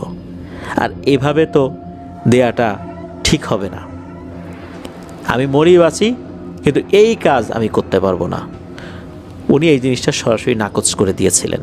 উনি চেয়েছিলেন যতটুকু সম্ভব নিয়মের মধ্যে থেকে শরিয়াসম্মতভাবে যেন এই সমস্যাটার সমাধান হয়। উনি সেই অনুযায়ী চেষ্টা চালিয়ে যাচ্ছিলেন, তারপরে কোনো কাজ হচ্ছিল না। এরপরে ওনার সাথে যেটা ঘটতে থাকে সেটা রীতিমতো আরও ভয়ঙ্কর ব্যাপার। উনি দেখতেন যে রাতের বেলা, স্বপ্নের ভিতরে না, একদম বাস্তবে, উনি যে রুমে ঘুমিয়ে থাকতেন, রাতের বেলা দরজা বন্ধ থাকলেও 3টা অবয়ব ওনার ঘরে ঢুকে পড়তো। ঘরে ঢুকে পড়ার পর এই 3টা অবয়ব 3 জায়গায় বসে পড়তো। এমনভাবে বসতো যে এই 3টা অবয়বকে যদি আমরা দাগ দিয়ে একত্র করতে চাই, একটা সার্কেল, মানে একটা ত্রিভুজের মতো হয়ে যাবে। সার্কেল না, মানে বৃত্ত না, ত্রিভুজের মতো হয়ে যাবে। 3টা এমন পজিশনে বসতো, মানে ত্রিভুজে তো 3টা বিন্দু থাকে, 3টা বিন্দুকে যদি আমরা রেখা টেনে এক করি তাহলে ত্রিভুজ হয়ে যাবে। ওরা এমন পজিশনে বসতো, আর এরা বসে অদ্ভুত টাইপের সমস্ত মন্ত্র পড়ে জিকিরের মতো করতো। এটা যে কোন শব্দে জিকির করছে এটা বোঝা যেত না। এরপরে কি করতো, ওই ঘর থেকে ওনার ব্যবহৃত একটা কাপড় এই 3 জনের মাঝে রেখে তারা বিভিন্ন ধরনের জিনিস পড়তো আর এর উপর ফু দিত। উনি এটা দেখতেন, কিন্তু যখন ওরা আসতো ওনার শরীরটা একদম অবশ হয়ে যেত, উনি কিছু করতে পারতেন না। প্রথম দিকে প্রতিদিন রাতের বেলা এরকম হচ্ছে, উনি কিন্তু এটা দেখতেন, উনি কিছুই করতে পারতেন না। এর কিছুদিন পরে উনি দেখলেন যে এই 3টা অবয়ব এরকম অদ্ভুত ভাষায় জাদুটনা করার পর এই 3টা অবয়ব ওনারকে মানে বেধড়ক মারপিট করতেছে, ভয়ঙ্কর রকমের মারপিট। মানে এমন মার উনি জীবনে কখনো খান নাই। এরকম প্রতি রাত্রে ওনাকে মারপিট করত। উনি দেখলেন যে এরকম মারপিট প্রতি রাত্রে সহ্য করা ওনার পক্ষে সম্ভব না। এক রাত্রে উনি আগে থেকেই প্রস্তুত হয়েছিলেন। উনি দেখলেন যে বরাবরের মতো ওই রাতেও ওই 3টা অবয়ব দরজা বন্ধ থাকা অবস্থাতেই ঘরে ঢুকে পড়েছে। উনি তো জানতেন রাত কয়টার দিকে এরা আসে, বেশ কিছুদিন ধরে উনি এটা দেখছেন, ওনার তো অনুমান ছিল কয়টার দিকে আসে। যখনই ওরা এসেছে তখনই ওই আপু ওই 3 জনের পায়ের উপরে পড়ে যান, খুব কান্নাকাটি করতে থাকেন যে তোমরা আমাকে মেরো না, আমি আর সহ্য করতে পারতেছি না, আমাকে তোমরা ছেড়ে দাও, আমাকে মেরো না, তোমরা চলে যাও, আর যদি মারতেই হয় একবারে মেরে ফেলো, আমাকে আর এভাবে কষ্ট দিও না, আমি আর সহ্য করতে পারতেছি না। ওই আপু দেখলেন যে এই যে কান্নাকাটি করলেন, এরা 3 জন মনে হলো 3 জনের দিকে তাকাচ্ছে, তারা যেন কি একটা বলা বলি করার চেষ্টা করছে। মনে হচ্ছে তাদের চেহারার মধ্যেও একটা অসহায়ত্বের ভাব ফুটে উঠেছে, বাট তাদের কিছু করার নাই। এরপর তারা কি করলো, 3 জনই ধোয়া হয়ে গেল। 3 জনই সাদা বা কালো ধোয়া, মানে একটা সাদা ধোয়া একটা কালো ধোয়া এরকম হয়ে গেল আর কি, সাদা কালো এটা উনি বুঝতে পেরেছিলেন, এরকম টাইপের আর কি। এই 3টা ধোয়া কি হলো, আবার এক হয়ে গেল। এক হয়ে এই আপুর গলা দিয়ে মানে মুখ দিয়ে ঢুকে সরাসরি ওনার শরীরের মধ্যে ঢুকে গেছে এই ধোঁয়াগুলা। এরপর শুরু হলো নতুন আর একটা ঝামেলা। ওই জিনিসগুলো ওনার শরীরের মধ্যে ঢুকে গেছে। ওই আপু জানিয়েছেন যে মহিলাদের গর্ভে যদি সন্তান থাকে, সন্তান কিন্তু একটা নির্দিষ্ট সময়ের পর নড়াচড়া শুরু করে, নড়াচড়া কিন্তু অনুভব করা যায়। ওই আপু উনি ফিল করেন যে ওনার শরীরের মধ্যে ওই 3টা জিনিস রয়েছে, ওই 3টা জিনিস নড়াচড়া করে। আর উনি যখন কোনো দোয়া দুরুদ পাঠ করেন তখন নাকি ওই 3টা জিনিস ওনার যে 2টা সন্তান রয়েছে এদের গলা নকল করে ওনার শরীরের ভিতর থেকে চিৎকার করে যে মরে গেলাম, আমাদেরকে মারিস না, আমরা নিরুপায়, আমাদের কিন্তু বাঁচার আর উপায় নাই, আমরা এখান থেকে বের হয়ে গেলে আমাদের মৃত্যু অনিবার্য, আমাদেরকে মারিস না। মানে উনি যখন কোনো রুকিয়া করেন, রুকিয়া করা কোনো পানি পান করেন, শরীরে কোনো তেল মালিশ করেন, তখনই নাকি ওনার শরীরের ভেতর থেকে ওই 3টা অবয়ব ওনার সন্তানদের কণ্ঠ নকল করে আর্তনাদ করতে থাকে এবং নড়াচড়াও করে। এই নড়াচড়াটা উনি ফিল করেন। উনি বলেছিলেন এই 3টা জিনিস এখন ওনার শরীরের মধ্যেই রয়েছে, সেই জিনিস 3টা নড়াচড়া করে, তদবির নিলেই এরা চিৎকার করে। এই চিৎকারটা শুধু উনিই শুনতে পান। আর ওনার শরীরে যে নড়াচড়া করে এটা কেউ দেখলে বুঝতে পারে যে নড়াচড়া করছে, কিন্তু আল্ট্রাসাউন্ড বা অন্য টাইপের কোনো টেস্ট করলে কিন্তু এগুলো ধরা পড়ে না।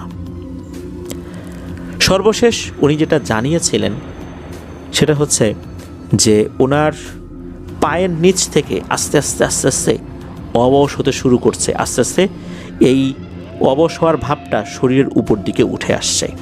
উনি চিকিৎসা নিচ্ছেন, উনি রুকিয়া করাচ্ছেন, কিন্তু তাতে কোনো লাভ হচ্ছে না। তবে উনি সর্বোচ্চ চেষ্টা করছেন উনি সুস্থ হওয়ার জন্য। উনি মূলত হোয়াটসঅ্যাপে ছোট ছোট ভয়েস ক্লিপ আকারে ভেঙে ভেঙে ওনার সাথে ঘটে যাওয়া বিষয়গুলো পাঠিয়েছিলেন। উনি যখন ওনার ভয়েসগুলো পাঠাচ্ছিলেন, ভয়েসগুলো শুনলে যে কেউ ভয় পেয়ে যাবে, মনে হচ্ছে যে ওনার গলা কেউ চেপে ধরে রেখেছে, কোনোভাবে কথা বলতে পারছেন না, এমনভাবে কথা বলছেন এই কথাগুলো শুনলেই ভয় লাগে, মানে যে কেউ আতঙ্কিত হয়ে উঠবে যে এটা কীভাবে কথা বলছেন উনি। আমি প্রথম দিকে শুনে আমি নিজেই আতঙ্কিত হয়ে গেছি যে এইভাবে কথা বলছেন। একটা মানুষ যদি গলায় প্রচণ্ড রকমের প্রেশার থাকা অবস্থায় কথা বলার চেষ্টা করেন, কেমন করে কথা বলে, মনে হচ্ছে ওইভাবে উনি কথা বলছেন। আমি জানি না ওনার এখন কি অবস্থা, আমি ওনার নামটা শেয়ার করলাম না। 2024 সালের ডিসেম্বরের লাস্ট উনি নক দিয়েছিলেন হোয়াটসঅ্যাপে। এরপরে ওনার কোনো ধরনের কোনো মেসেজ আমরা পাইনি, কোনো ইমেইলও পাইনি। আর ওনার ফোন নাম্বারটা যেটা রয়েছে এটাতেও কোনো ধরনের কোনো যোগাযোগ স্থাপন করা সম্ভব হয়নি। আমি চেষ্টা করেছিলাম যে ওনার এই ঘটনা আমি শেয়ার করবো কিনা, কারণ ওনার ঘটনার এখন কি অবস্থা, ওনার শারীরিক অবস্থা কি, এই বিষয়টা আসলে কোন অবস্থাতে রয়েছে, কোনোভাবেই ওনার সাথে যোগাযোগ করা সম্ভব হয়নি। আমি জানি না ওনার এখন অবস্থা কি, তবে আমি এতটুকু বুঝতে পেরেছি একটা মানুষ বাঁচার জন্য কতটা চেষ্টা করতে পারেন, এটা আমি ওনার কথা শুনে বুঝতে পেরেছি। ওনার সাথে ঘটে যাওয়া এই ঘটনাটি আপনাদের সাথে যে শেয়ার করলাম, আমি কিন্তু আবারও বলছি ওনার অনুমতি নিতে পারিনি, কারণ সেই সুযোগটা আমি পাইনি। তবুও কেন বললাম, কারণ আজকের এই স্পেশাল এপিসোডে এই ঘটনাটি এই কারণে বলেছি, কারণ সাংসারিক জীবনে যখন কলহ সৃষ্টি হয়, একে অন্য থেকে আলাদা হতে চায়, তখন কিন্তু বিচ্ছেদের জাদুগুলো করা হয়। আর এই বিচ্ছেদের জাদু যখন করা হয়, তখন এমন কিছু জাদু করে দেয়া হয় যাতে করে যার সাথে বিচ্ছেদ হবে সেও মারা যাবে। আসলে ওনাকে কোন ধরনের জাদু করা হয়েছিল এটা নিশ্চিতভাবে বলা না গেলেও এতটুকু জানা যায় বা অনুমান করা যায় যে যেই ভয়ঙ্কর শ্রেণীর 3টা জিন ওনার শরীরের মধ্যে রয়েছে, এগুলো ওলহান প্রজাতির জিন। জাস্ট এতটুকুই জানা গিয়েছে, এই ওলহান জিনেরা ওনার মধ্যে রয়েছেন। তাদের আর উপায় নাই, তারা কোনো কমান্ড ফলো করে এসেছেন, তাদের আর ফেরত যাওয়ার উপায় নেই। তারা তাদের মনিবের হুকুম পালন করতে এসেছিল, হয়তোবা ওনার কান্নাকাটি দেখে তাদের মন গলে গেছে, কিন্তু তারা জানে তাদের আর ফেরত যাওয়ার কোনো সুযোগ নাই। তাই তারা স্থায়ীভাবে তার শরীরের মধ্যেই বসতি স্থাপন করেছে। প্রিয় লিসেনার্স, এরকম অদ্ভুত কালো জাদুর ঘটনা আসলেই বিরল। ঘটনাটি যদি আমার কাছে একদম পুঙ্খানুপুঙ্খভাবে আসতো তাহলে আরও ভালো করে বলা যেত, কারণ ওনার সাথে দীর্ঘদিন ধরে ঘটনা ঘটে চলছে। আমি তো খুব অল্প সময়ের মধ্যে এই বিষয়টা লিসেনারদের সাথে শেয়ার করলাম, কিন্তু বিষয়টা তো এত সহজ নয়, অত্যন্ত জটিল। আমি যতটুকু শুনেছি, উনি যে ভয়েস ক্লিপ পাঠিয়েছেন, সাধারণত আমরা হোয়াটসঅ্যাপে কোনো ভয়েস ক্লিপ নেই না, কিন্তু উনি আসলে ঘটনা শেয়ার করার জন্য এই ভয়েস ক্লিপগুলো পাঠান নাই। উনি সমাধান কিভাবে হতে পারে, আমাদের সন্ধানে ভালো কোনো হুজুর আছে কিনা এইটা জানার জন্য পাঠিয়েছিলেন। উনি ঘটনা কিন্তু শেয়ার করার জন্য পাঠান নাই। তবুও শিক্ষণীয় এই বিষয়টি আপনাদের সাথে শেয়ার করার জন্যই এই স্পেশাল এপিসোডে উপস্থাপন করলাম।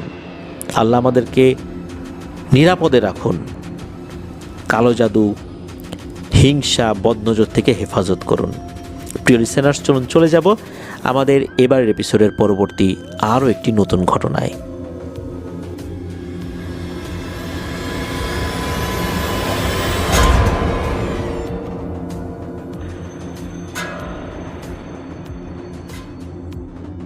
প্রিয় লিসেনার্স, এবারে যে ঘটনাটি আপনাদের সাথে শেয়ার করব, এই ঘটনাটি আমি সংগ্রহ করেছি রাজবাড়িতে। আমার যে এলাকা, এই এলাকারই খুব কাছের এক ছোট ভাই যার নাম আলামিন। আলামিন পেশায় একজন সাংবাদিক। আলামিনের বাবাও রাজবাড়ির স্বনামধন্য একজন সাংবাদিক। আলামিনের সাথে আমার হঠাৎ করে দেখা হয়ে যায়, আর দেখা হবার পর অনেক দিনের বেশ কিছু জমানো কথা বলতে শুরু করে আলামিন। কথার এক পর্যায়ে আলামিন বলে যে তার সাথে ঘটে যাওয়া 2টি ঘটনা রয়েছে। 2টি ঘটনা আমি শুনলাম, আমার কাছে ভালো লাগলো। আর এরপর আলামিন আমাকে জানালো রাজবাড়ির আরও একজন স্থানীয় সাংবাদিক, উনি বেশ সিনিয়র, তার কাছেও একটি ঘটনা রয়েছে। অনেক আগে আলামিন তার মুখে সেই ঘটনাটি শুনেছিলেন। এরপর আলামিন তাকেও ফোন করেন, উনিও চলে আসেন রাজবাড়ির বড়পুল নামক যে জায়গাটা রয়েছে ওইখানে। তার সাথে আমি কথা বলে সেই ঘটনাটিও সংগ্রহ করি। সেই ঘটনাগুলো এখন ধারাবাহিকভাবে আপনাদের সাথে শেয়ার করব ইনশাল্লাহ। চলুন আলামিনের সাথে ঘটে যাওয়া ঘটনা এখন আমরা শুনি। প্রথম ঘটনাটি শুনব, এটি ঘটেছিল 2016 সালের এক রাতে। আলামিন তখন বাংলা ট্রিবিউনেও কাজ করছেন। বাংলা ট্রিবিউনের একটি কনফারেন্স ছিল ঢাকাতে। তবে কনফারেন্স যেদিন হবে তার 2 দিন আগে আলামিন জাহাঙ্গীরনগর বিশ্ববিদ্যালয়ে এসেছিল। কারণ হচ্ছে ওই সময় জাহাঙ্গীরনগর বিশ্ববিদ্যালয়ে বাংলা ট্রিবিউনের প্রতিনিধি ছিলেন সজীব নামে একজন ভাই। সজীব ভাইয়ের অনুরোধেই আলামিন জাহাঙ্গীরনগর বিশ্ববিদ্যালয়ে আসে। আলামিন চিন্তা করলো যে জাহাঙ্গীরনগর বিশ্ববিদ্যালয়ে একটু ঘুরে দেখি, ফার্স্ট টাইম জাহাঙ্গীরনগর বিশ্ববিদ্যালয়ে আসলাম। সজীব ভাই আলামিনকে বলেছিল যে ভাই আসেন, এখানে বটতলায় অনেক ধরনের ভর্তা আইটেম রয়েছে, অনেক মজা, আপনাকে খাওয়াবো আর আশেপাশে ঘুরিয়ে দেখাবো। আলামিন চিন্তা করলেন যে কাজ তো আসলে আরও 2 দিন পরে, মাঝখানে 2টা দিন যদি একটু ঘুরি ভালোই লাগবে। এই চিন্তা করে আলামিন চলে যায় জাহাঙ্গীরনগর বিশ্ববিদ্যালয়ে। আলামিনের যতটুকু মনে পড়ে, আলামিন আমাকে বলেছে যে এক্স্যাক্ট হলের নামটা তার মনে নাই, তবে যতদূর তার মনে পড়ছে এটা মীর মোশাররফ হোসেন হল হতে পারে, এমনটা আমাকে বলেছিল। তবে এক্স্যাক্ট আসলে ওটা কোন হল এটা আসলে ওর মনে নাই। কারণ হচ্ছে আলামিন যেই সময়টাতে ঢুকেছিল সন্ধ্যা হয়ে গেছে, আর সেই ভাই তাকে রিসিভ করে দ্রুত হলে নিয়ে গেছে, যার কারণে হলের নাম যে কি ওইটা ওইভাবে খেয়ালও করতে পারেন নাই। ওই রাত্রে খাওয়া দাওয়া করে নির্দিষ্ট কক্ষে সজীব ভাই এবং আলামিন শুয়ে পড়েছেন। 2টা বেড রয়েছে। আলামিন গেস্ট হিসাবে সেখানে শুয়ে পড়েছেন। রাজবাড়ি থেকে জার্নি করে আলামিন আসছে, স্বাভাবিকভাবেই শরীরটা একটু ক্লান্ত। আলামিন শুয়ে পড়েছে, ওই ভাইও ঘুমিয়ে পড়েছেন। রাত তখন আনুমানিক 2টা কি 2:30 বাজে। ওই সময়ে একটা ঘটনা ঘটে। আলামিন স্বপ্নে একটা ভয়ঙ্কর দৃশ্য দেখতে পান। আলামিন স্বপ্নের মধ্যে দেখতে পায় যে আলামিন ওই রুমেই শুয়ে আছে, অর্থাৎ যেই রুমটাতে সে ঘুমিয়েছে সেই রুমেই শুয়ে আছে, ওই বেডেই শুয়ে আছে, পাশের বেডে ওই সজীব ভাই শুয়ে আছে। হঠাৎ করে দরজা খুলে গেল। অদ্ভুত চেহারা এবং উচ্চতার 2জন লোক ঢুকলো। 2জন লোকের চেহারা খুবই অদ্ভুত, কেমন তা বোঝানো যাবে না। মুখ লম্বা টাইপের আর চেহারা বেশ খসখসে টাইপের, মানে মানুষের স্কিন থাকে না অনেক খসখসে কুচকানো, এরকম আর কি, বেশ লম্বা। আর তাদের দেহের গড়ন মোটা সোটাও বলা যাবে না, চিকনও বলা যাবে না, মাঝারি গড়নের। আলখেল্লা টাইপের ড্রেস পরা, ড্রেসটা সাদা তবে মনে হচ্ছে ময়লা হয়ে গেছে এমন কিছু। এদের 2জনের হাতেই অদ্ভুত টাইপের একটা জিনিস, দেখে মনে হচ্ছে বিশাল আকৃতির সিরিঞ্জ বা ইনজেকশন টাইপের কোনো জিনিস। এই 2টা জিনিস হাতে নিয়ে এই 2জনই রুমের মধ্যে প্রবেশ করলো। রুমের মধ্যে প্রবেশ করার পর তারা এদিক ওদিক তাকাচ্ছে। তাকানোর পর একজন বলছে এইটাকে ধর, এর শরীর থেকে নেই। তখন আরেকজন বলতে চাই দাঁড়া, এ তো মনে হচ্ছে নতুন রে, এ তো এখানকার না, এ নতুন তো, থাক ছেড়ে দে, এরে ছেড়ে দে, আজকের মতো চলে যাই। এরপর তারা কি করলো, ঠিক যেভাবে এসেছিল ওভাবেই দরজা দিয়ে বেরিয়ে গেল। দরজাটা আপনা আপনি বন্ধ হয়ে গেল, ঠিক যেভাবে বন্ধ দরজা একা একাই খুলে গিয়েছিল যখন তারা 2জন ঢোকে। কারণ তারা যখন 2জন ঢুকেছিল একা একাই ক্যাচ ক্যাচ শব্দে দরজাটা খুলে গিয়েছিল।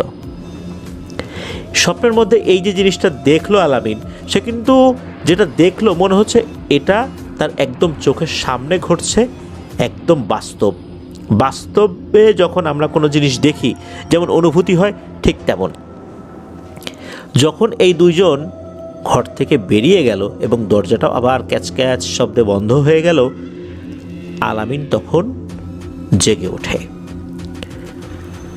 আলামিন জেগে উঠে তার কাছে এই অনুভূতি হলো, মাত্রই মনে হচ্ছে কেউ দরজা দিয়ে বেরিয়ে গেছে এবং বেরিয়ে যাওয়ার পর করিডোর দিয়ে কেউ হাঁটছে, এই শব্দও মনে হচ্ছে শোনা যাচ্ছে।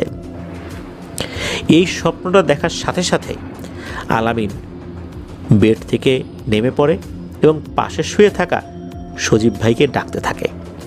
সজীব ভাই উঠে পড়ে। উঠে পড়ার পর আলামিনকে বলে, কী ব্যাপার আলামিন ভাই, কি হয়েছে, কোনো সমস্যা?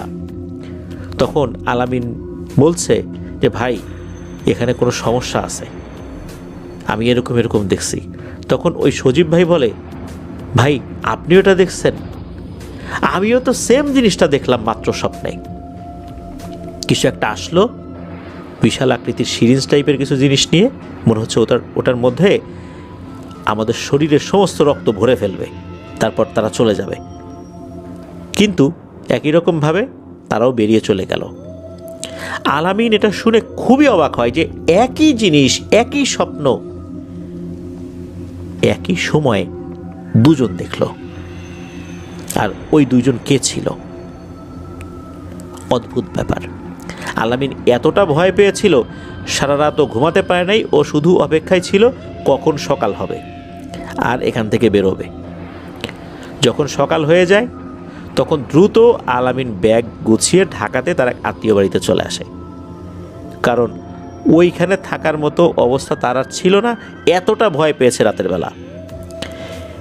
আলামিন আমাকে জানালো যে ওই রাতের পর এখন পর্যন্ত জাহাঙ্গীরনগর বিশ্ববিদ্যালয়ের সামনে দিয়ে সে অনেকবার গিয়েছে, আশেপাশের এলাকাতেও গিয়েছে, কিন্তু কখনোই সে জাহাঙ্গীরনগর বিশ্ববিদ্যালয়ে প্রবেশ করেনি। কারণ ওই রাতের ওই ঘটনাটা তার মনের মধ্যে এমন এক আতঙ্ক সৃষ্টি করে রেখেছে, এখন পর্যন্ত এই আতঙ্ক তাকে তাড়া করে ফেরে। এই তো গেল একটা বিষয়।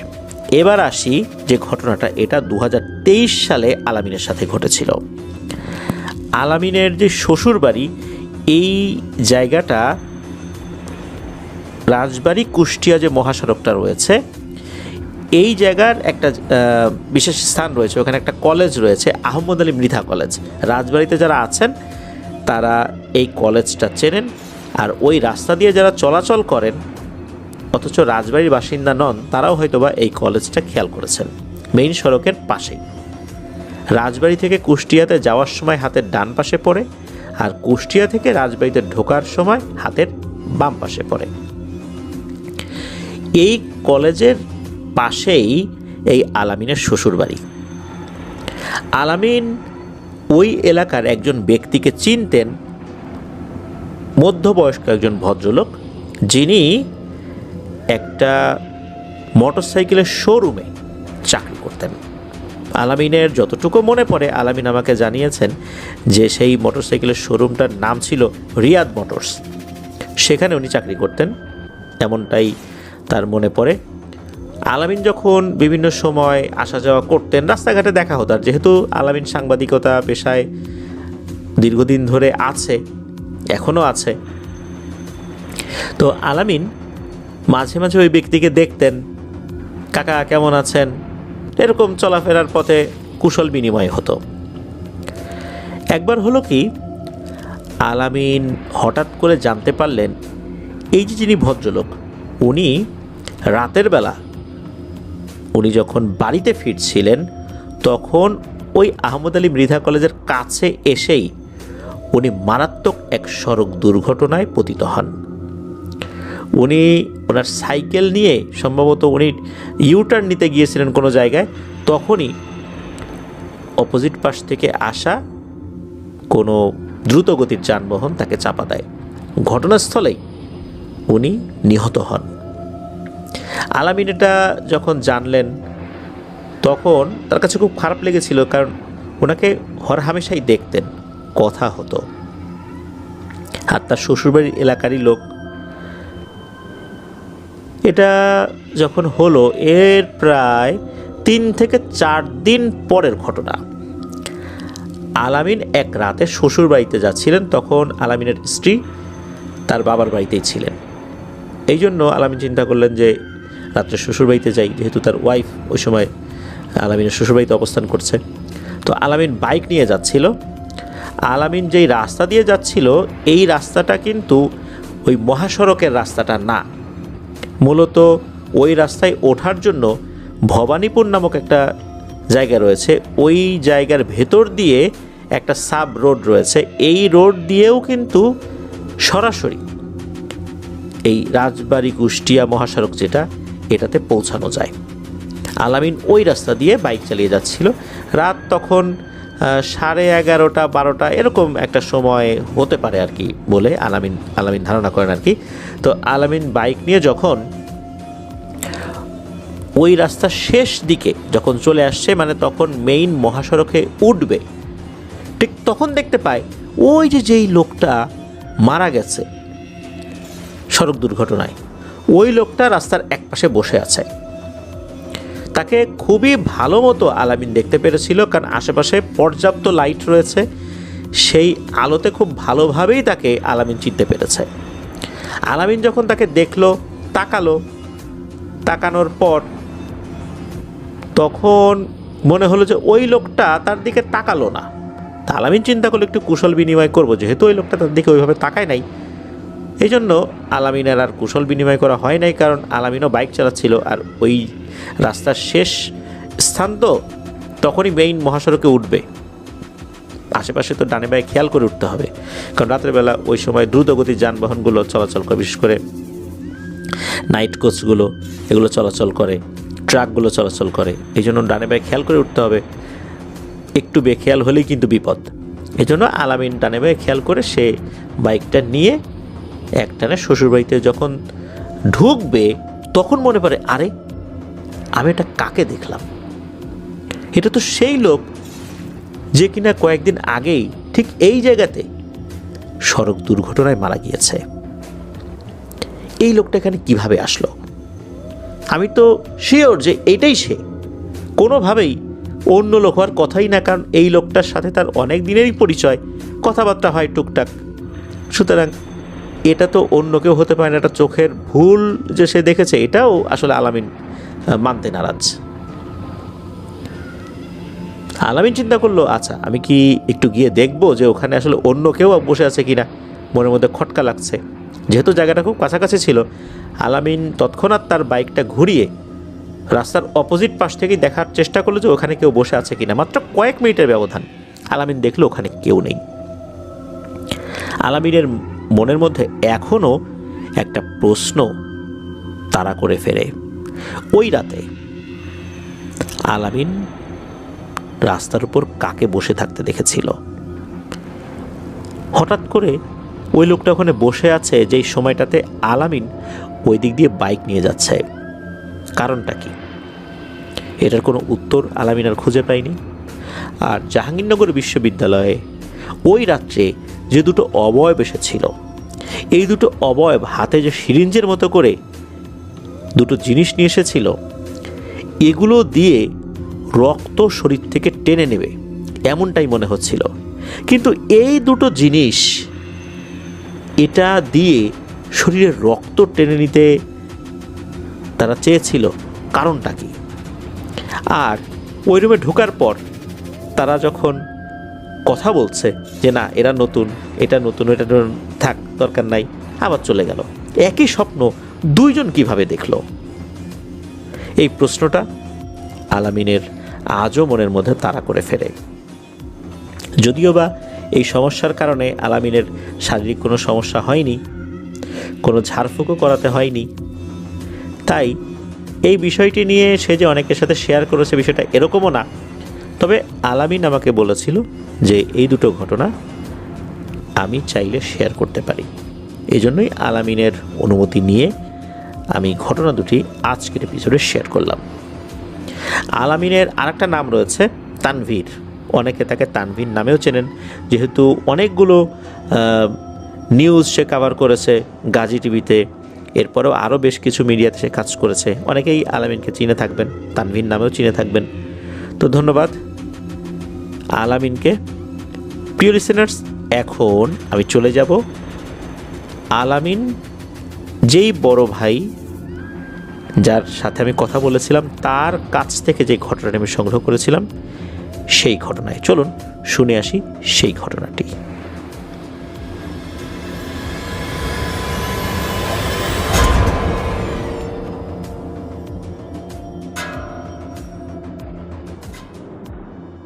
প্রিয় লিসেনার্স, এখন যে ঘটনাটি আপনাদের সাথে শেয়ার করব, এই ঘটনাটিও আমি সংগ্রহ করেছি একজন সংবাদকর্মীর কাছ থেকে। ওনার নাম খোকন, ওনার বাড়ি রাজবাড়ী জেলার সদর উপজেলার পৌরসভার ৯ নং ওয়ার্ড কলেজ পাড়াতে। ওনার নিজের সাথেই ঘটে যাওয়া ঘটনা উনি আমার সাথে শেয়ার করেন।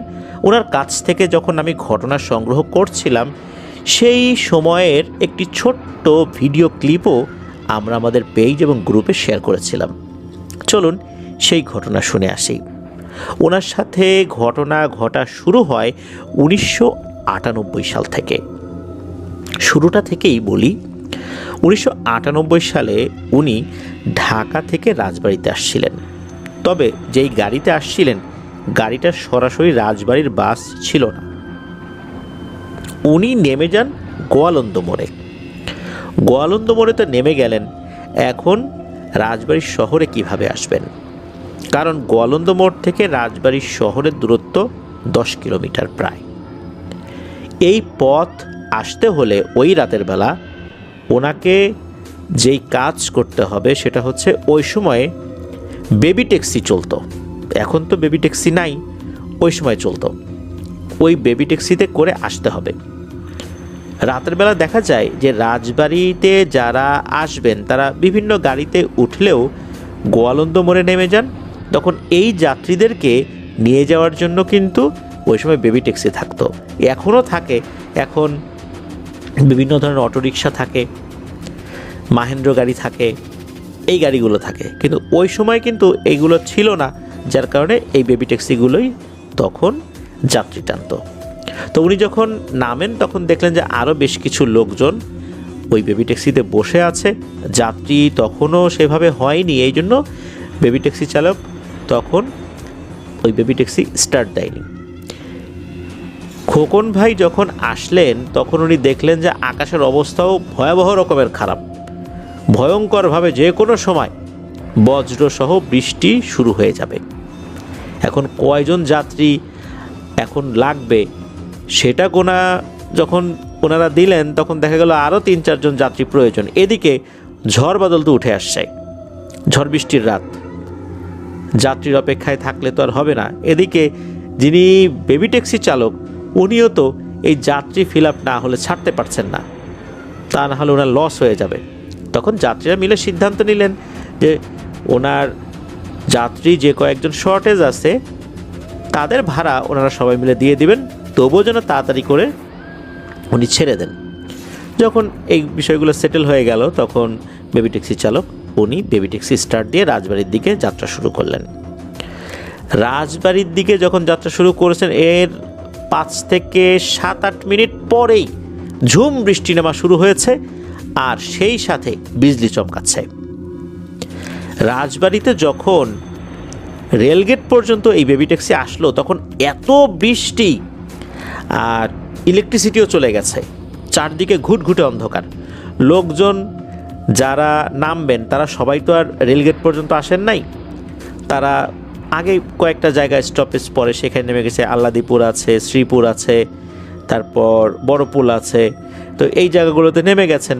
এখন উনি তো রেলগেট পর্যন্ত আসবেন, শেষ কিন্তু ওই পর্যন্ত নামিয়ে দিয়ে যায়, বা ওই সময় যেত, এখনও তাই যায়, যে গাড়িগুলো আর কি গোয়ালন্দ মোড় থেকে যাত্রী নিয়ে আসে। তো উনি তো নেমেছেন ওখানে, এত বৃষ্টি, এত অন্ধকার, উনি কি করবেন?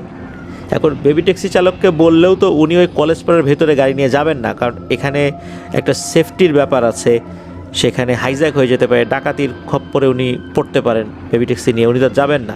তো উনি অনুরোধ করেছিলেন, তবুও বেবি ট্যাক্সি চালক রাজি হন নাই, যেহেতু বেবি ট্যাক্সি চালকের সাথে ওনার পূর্ব পরিচয় নেই।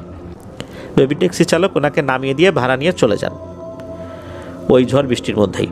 এখন উনি কী করবেন? হাতে ছাতাও নাই, আর 1998 সাল, তখন তো হাতে হাতে এরকম মোবাইল ফোনও কারো হয়নি। উনি ওই অন্ধকারের মধ্যে হাঁটা শুরু করেন। এত অন্ধকার যে পথ চলাই কষ্ট, যখন বিজলি চমকায় তখন দেখা যায়। তো রাজবাড়ি বাজারের ভেতর দিয়ে যখন উনি হাঁটছিলেন, কয়েকবার কিন্তু এলোমেলো রাস্তাতেও চলে গেছেন। এত পরিচিত রাস্তা, তারপরেও এলোমেলো রাস্তায় চলে গেছেন অন্ধকারে বুঝতে না পেরে। এমন ঝড় বৃষ্টি হচ্ছে যে রাস্তায় একটা কুকুর বিড়ালও নাই, সবাই যার যার নিরাপদ আশ্রয়ে আছে। উনি তারপরও হাঁটছেন, হাঁটতে হাঁটতে রাজবাড়ি রেল স্টেশনে যে জায়গা, এটা পার হয়ে আরও নির্জন দিকে যাওয়া শুরু করেন। মানে বাজারে তো দোকানপাট আছে, কিন্তু লোকজন তো আর তখন নাই। রাত তখন 3:30 বাজে, লোকজন থাকার তো প্রশ্নই আসে না। আর যারা পাহারাদার এনারাও যে এই ঝড় বৃষ্টির রাতে কোথায় বসে আছেন এটাও দেখা যাচ্ছে না। উনি বৃষ্টিতে ভিজতে ভিজতেই ওভাবে আগাচ্ছেন, যখন বিজলি চমকায় একটু দেখেন একটু আগান, এইভাবে আগাচ্ছেন। রাজবাড়ী বাজার পার হয়ে কলেজ পাড়ার দিকে যেতে গেলে একটা জায়গা আছে, ওই জায়গায় খুব পুরনো একটি প্রতিষ্ঠান রয়েছে, RSK ইনস্টিটিউশন, রাজা সূর্য কুমার RSK। তো ওখানে আসার পর ডান দিকে একটা মোড় পরে সোজা চলে গেলে রাজবাড়ী সরকারি কলেজ হাতের ডান পাশে, আরও সামনে চলে গেলে হাতের ডান পাশে পড়ে সেই কুখ্যাত লাশ কাটা ঘর। তো উনি ওই RSK ইনস্টিটিউশনের পাশে যে রাস্তাটা কলেজ পাড়ার দিকে চলে গেছে, উনি ওই দিক দিয়ে যেই না এগিয়েছেন, হঠাৎ করে অসংখ্য কুকুর, কয়টা কুকুর এটা উনি গুনতে পারেন নাই, তবে ওনার ধারণা ওখানে প্রায় 25-30টা কুকুর ছিল। কোত্থেকে যেন এতগুলো কুকুর চতুর্দিক থেকে ওনাকে ঘিরে ধরল আর ভয়ঙ্করভাবে ডাকছে। এমনভাবে কুকুরগুলো তার কাছে চলে আসছে, মনে হচ্ছে এখনই সবগুলো একসাথে ওনার উপর আক্রমণ করে ওনাকে ছিন্ন ভিন্ন করে ফেলবে। যখন বিজলি চমকায় তখন ওই কুকুরগুলোকে উনি দেখতে পান। আকৃতি স্বাভাবিক হলো, যখন বিজলির আলোটা জ্বলে ওঠে অল্প সময়ের জন্য, 1 সেকেন্ডেরও কম সময় বিজলি যেভাবে চমকায় আর কি, তখন মনে হয় এই কুকুরগুলোর চোখ অত্যন্ত ভয়ঙ্কর জ্বলছে। আলো পড়ার কারণেও জ্বলতে পারে। একটা ব্যাপার, সেটা হচ্ছে এই ঝড় বৃষ্টির রাতে যখন কুকুর বিড়াল সব নিরাপদ আশ্রয়ে থাকে, তখন প্রচণ্ড বৃষ্টি, বাতাস হচ্ছে, বিজলি চমকাচ্ছে, এর মধ্যে এতগুলো কুকুর একসাথে হঠাৎ করে ওনাকে কেন ঘিরে ধরল? উনি কিন্তু ভয় পাচ্ছেন না। উনি জানিয়েছেন যে ওনার ভয় ডর ছোটবেলা থেকেই অনেক কম। এই কুকুরগুলো যার দিকে ওনাকে ঘিরে ধরেছে এর মধ্যে দিয়েই কিন্তু উনি আগাচ্ছেন। উনি জানেন যে এখন এই কুকুরগুলো যে কোনো সময় আক্রমণ করতে পারে, ভয় পেলেই ওরা আক্রমণ করবে। কুকুরগুলো ঘেউ ঘেউ করছে, উনি ওনার মতো করে আগাচ্ছেন। যখন বিজলি চমকায় একটু আগান তাড়াতাড়ি, যখন বিজলি বন্ধ হয়ে যায়, অন্ধকারে যায়, তখন ওখানে দাঁড়ান, তো কুকুর তো কন্টিনিউ ঘেউ ঘেউ করছে। এভাবেই উনি আস্তে আস্তে আগাচ্ছেন। ওখান থেকে ওনার বাড়িটা খুব বেশি দূরে নয়, তবে উনি জানিয়েছেন ওনার বাড়ির কাছাকাছি নাকি একটা সময় শ্মশান ছিল। এখন সেটা নাই, এখন নাই বলতে আরও বহু আগে থেকেই নাই, তবে একটা সময় ছিল সেখানে।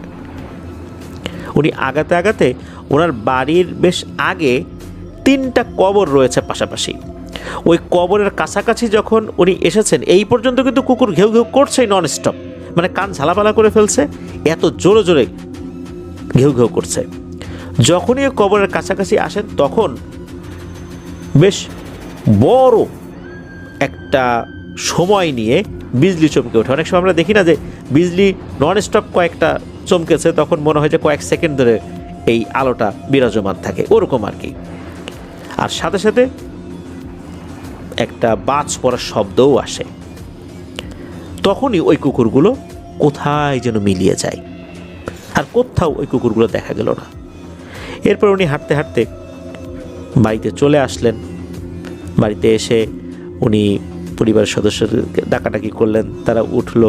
ওঠার পর যেহেতু ভিজে গিয়েছিলেন, উনি শরীর টরীর মুছে হালকা পাতলা খাওয়া দাওয়া করে উনি শুয়ে পড়লেন। ওই রাতটা কিন্তু ঘটনা এ পর্যন্তই। এর বেশ কিছুদিন পরে ঘটে আরও একটি ভয়ঙ্কর ঘটনা, এবং যা বেশ কিছুদিন ধরে চলেছিল। তা হচ্ছে, এক রাতে উনি ফিরছেন। উনি যখন ফিরছিলেন তখন রাত আনুমানিক 1টা-1:30 এরকম বাজে আর কি। উনি যখন ফিরছিলেন তখন ওনার বাড়ির কাছাকাছি যখন এসেছেন, হঠাৎ করে দেখেন পথের উপরে সাদা শাড়ি পরা, অনেক উঁচু বলতে 15-20 ফিট উচ্চতার একটা অবয়ব, এরকম হবে আর কি ওনার ধারণা আর কি, যে এরকমটা হতে পারে। এর চেহারাটা অত্যন্ত ভয়ঙ্কর এবং কালো।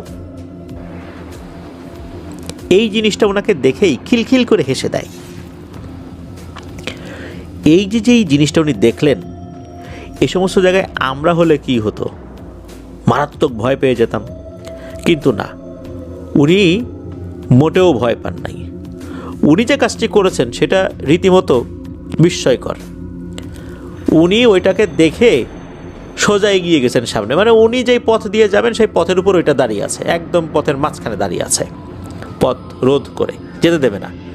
উনি সোজা এগিয়ে গিয়ে ওনার বাম হাতটা সামনের দিকে বাড়িয়ে দিয়ে হাত এক পাশে চাপ দিয়েছেন, মানে অনেক সময় আমরা হাত আগায় এক সাইডে বলি না এই সর সামনে থেকে, ওইভাবে উনি বাম হাতটা এগিয়ে দিয়ে হাতটা দিয়ে ওই জিনিসটাকে বলে এই সর সামনে থেকে, আমাকে যাইতে দে বাড়ি। উনি যখন হাত দিয়ে ওই জিনিসটাকে সরাতে গিয়েছেন, ওনার কাছে মনে হলো উনি বাতাসের মধ্যে হাত চালিয়েছেন। এই জিনিসটা পুরোটাই একটা বাতাসের মতো, অথচ এটা একটা শক্ত দেহ উনি দেখছেন, চোখের সামনেই দেখছেন, কিন্তু এর উপর হাত চালিয়ে দেখেন ওনার হাত ভেতর দিকে ঢুকে গেছে, যেমন বাতাসের উপর দিয়ে আমরা যেভাবে হাত নাড়াই, শূন্যে হাত নাড়াই যেরকম হয়, ওই রকম ওনার কাছে অনুভূত হলো। উনি যখন এটা করলেন ওই জিনিসটা সরেও গেল, ওই জিনিসটা কিন্তু পেছন থেকে খিলখিল করে হেসেই যাচ্ছে। এরপরে উনি হাঁটতে হাঁটতে বাড়িতে চলে গেলেন।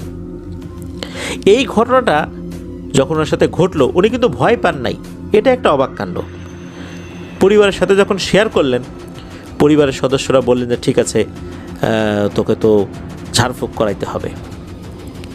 এরপরে ওনাকে নিয়ে যাওয়া হলো রাজবাড়ি যে কোর্ট মসজিদ রয়েছে, নাম করা একটা মসজিদ, কোর্ট মসজিদ, রাজবাড়ি যে জেলা জজ কোর্ট রয়েছে, তারপরে জেলা প্রশাসকের কার্যালয় রয়েছে, এসপি অফিস রয়েছে, গণপূর্ত বিভাগ রয়েছে, এগুলোর কিন্তু পাশেই একটা মসজিদ রয়েছে, অনেক পুরনো মসজিদ। এই মসজিদের যিনি ইমাম সাহেব ছিলেন তৎকালীন, তার কাছে নিয়ে যাওয়া হয়, উনি ঝাড়ফুঁক করে দেন, রুকিয়া করে দেন। এরপরে আরও একদিন উনি রাতের বেলা বাড়িতে ফিরছিলেন, বাড়ির কাছাকাছি এসে দেখেন ওই সেম জিনিসটা দাঁড়িয়ে আছে রাস্তার উপরে, তাকে দেখেই খিলখিল করে হেসে দিয়েছে। উনি কিন্তু এবারও ভয় পেলেন না, উনি সামনে এগিয়ে গিয়ে হাত দিয়ে ধাক্কা দিয়ে সেটাকে সরিয়ে দেওয়ার চেষ্টা করছেন, সামনে থেকে বিরক্ত করিস না। এরপর উনি বাড়িতে চলে আসলেন। কোর্ট মসজিদের ইমাম সাহেবের কাছে বেশ কয়েকবার ঝাড়ফুঁক, পানি পড়া এগুলো নেওয়ার পর আল্লাহর রহমতে এই সমস্যাটার সমাধান হয়ে গিয়েছিল। এরপরে আর একটা ঘটনা ওনার সাথে ঘটে যেটা অত্যন্ত ভয়ানক। এই ঘটনাটা যখন ঘটে তখন ওনাদের যে বাড়িটা, এই বাড়িটা ওনারা তৈরি করবেন, কাজ ধরেছেন। আগের যে বাড়িটা, এখন ওই আগের বাড়িটাই তো আসলে নতুন বাড়ি তৈরি করতে হবে, আগের বাড়িটা ভেঙে ফেলতে হবে। আগের বাড়িটা ভেঙে ফেলা হয়, পরিবারের সদস্যরা অন্য জায়গায় পার্শ্ববর্তী আর একটা জায়গায় ওনারা বাসায় ওঠেন। আর যেখানে কাজ করা হবে সেখানে তো নির্মাণ সামগ্রী নিয়ে আসতে হয়, ইট, বালু, সিমেন্ট, রড, এগুলো তো নিয়ে আসতে হয়, নিয়ে আসা হয়েছেও। আর আমাদের বাংলাদেশের প্রেক্ষাপটে সাধারণত শীতকালগুলোতে নির্মাণ কাজটা আমরা ধরি, কেননা ওই সময় ঝড় বৃষ্টি থাকে না, ননস্টপ কাজ করা যায়। যেমন এখন যে শীতকাল চলছে, আমরা এখন যেই ঘটনাটা শেয়ার করছি, এখন তো শীতকাল বাংলাদেশে, জানুয়ারি মাস চলছে। এখন কিন্তু দেখা যাবে যে বিভিন্ন জায়গায় নির্মাণ কাজ শুরু হয়ে গেছে, সরকারি বিভিন্ন প্রজেক্টগুলো শুরু হয়ে গেছে। এই শীতকালের মধ্যে এই কাজগুলো দ্রুত এগিয়ে নিয়ে যায়, যতটা আসলে গরমকালে বা গ্রীষ্মকালে করা যায় না। তো ওনারা বাড়ির কাজটা ধরেছিলেন শীতকালে। শীতকালে যখন ধরেছেন, পাশে একটা ছোট ঘর তৈরি করেছেন যাতে করে পাহারা দেওয়া যায়। ওই ঘরে যেই রাত্রে ঘটনাটা ঘটে, ওনার দাদাভাই ছিলেন, মানে খোকন ভাইয়ের দাদাভাই, খোকন ভাইয়ের এক বন্ধু আর খোকন ভাই, তিনজন ছিলেন। ওই রাত্রে মারাত্মক শীত পড়েছে, মানে এত শীত, কনকনে ঠান্ডা। এখন ওনারা যে ঘরটা তৈরি করেছেন পাহারা দেওয়ার জন্য, ঘরটা তো এত পাকাপোক্ত না, বিভিন্ন জায়গা দিয়ে ঠান্ডা বাতাস আসছে, শীতে ওনারা জমে যাচ্ছেন। এর মধ্যে হয়েছে কি, ওনাদের ওই টেম্পোরারি ঘরটার যে দরজা, এই দরজায় আবার দুটো ছিদ্র রয়েছে, বেশ বড় বড় ছিদ্র।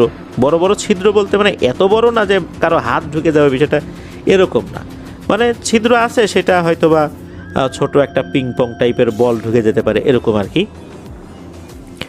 আর বাতাস যেহেতু ওই ছিদ্র দিয়েও আসছিল, ওনারা কী করেছিলেন, ওই জায়গাটাতে একটা কাগজ বা এই টাইপের কিছু লাগিয়ে দিয়েছেন যাতে করে ঠান্ডা হিমেল বাতাস ভেতরে ঢুকতে না পারে।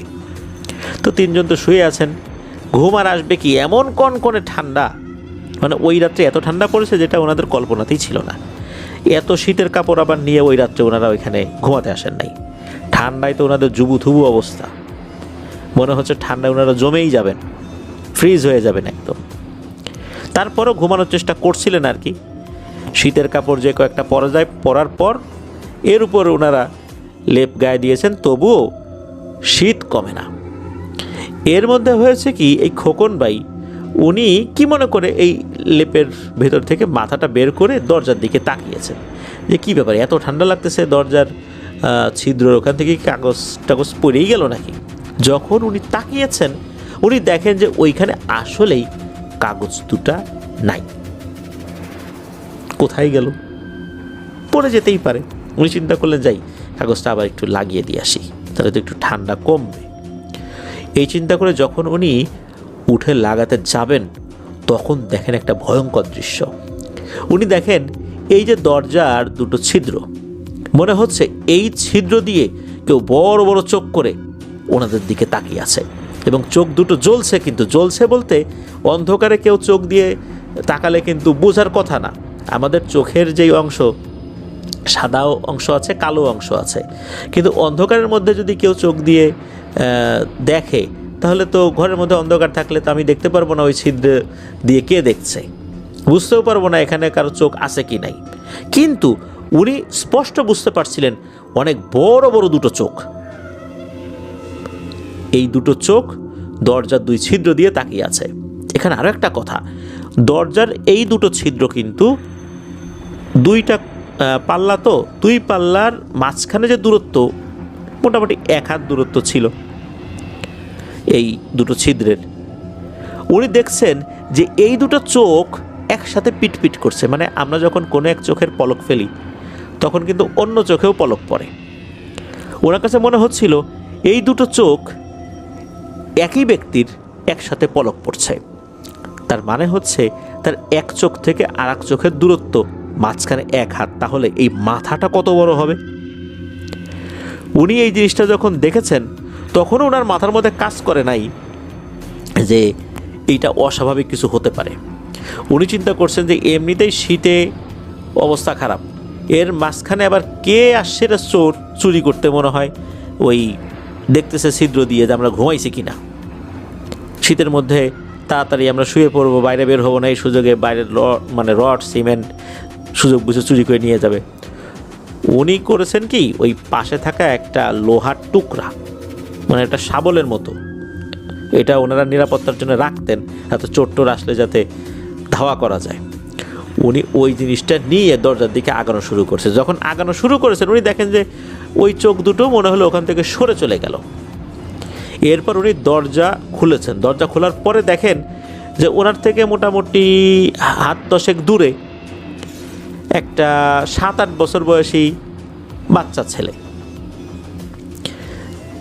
তার শারীরিক গঠন 7-8 বছর বয়সী বাচ্চা ছেলে, স্বাভাবিক যে শারীরিক গঠন যেরকম হয় আর কি, ওই রকম, মোটাও না চিকন না, এরকম আর কি। শীতের রাতে যতটুকু দেখে মনে হচ্ছে যে কালো কুচকুচে ছেলেটা, একটা হাফ প্যান্ট টাইপের কিছু পরা আছে, খালি পা, পায়ে স্যান্ডেলও নাই, এটাও মনে হচ্ছে, খালি গা।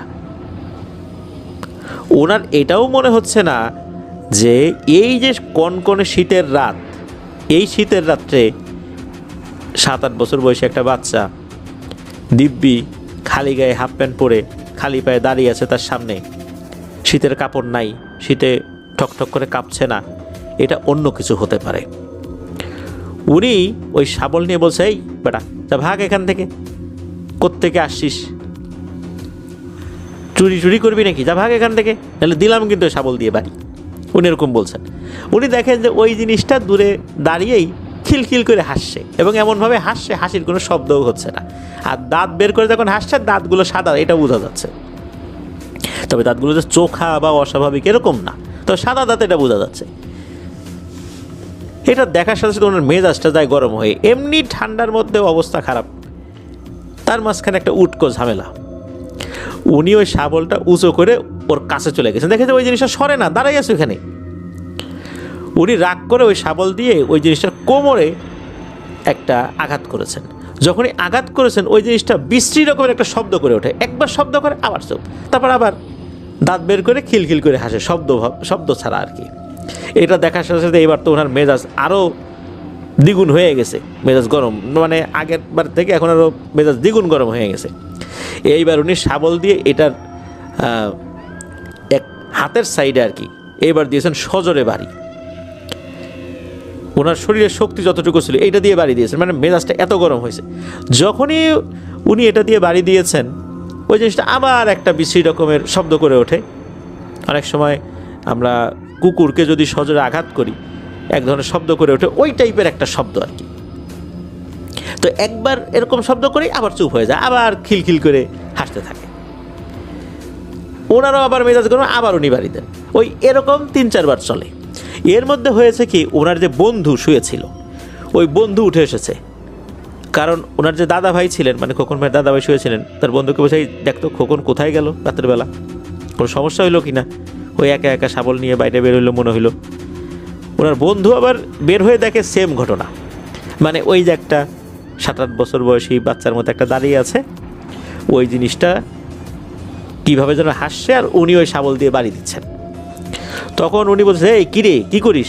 এই দেখ না, এই যে কোত্থেকে একটা আবিল নিয়ে এসে জুটছে, বিরক্ত করতেছে, চুরি করবে মনে হয়, আবার এখন এই যে কেমন কেমন করতেছে। তো উনি বলতেছেন যে এটারে তো মারার পরেও যাচ্ছে না, এক কাজ করি আয়, আমি হাত ধরি, 2 হাত ধরি, আর তুই 2 পা ধর, এই পাশে একটা খাল আছে, পুকুর আছে, এর এই পানির মধ্যে ফালাই দিই, তাহলে যদি শিক্ষা হয়। যখন এটা বলেছেন ওনার বন্ধু, ওনারা দুজনই দেখেন এই জিনিসটা দৌড়ে পাশে থাকা একটা ঝোপের দিকে চলে গেল।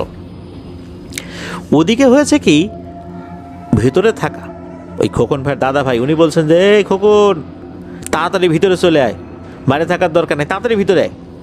কারণ ওনার বন্ধু যখন বাইরে বের হয়েছেন তাদের দুজনের কথোপকথন কিন্তু আবার ভিতর থেকে দাদা ভাই শুনেছেন। তখন উনি কিছু একটা আঁচ করতে পেরেছেন, উনি বলছেন তাড়াতাড়ি ভিতরে চলে আয়।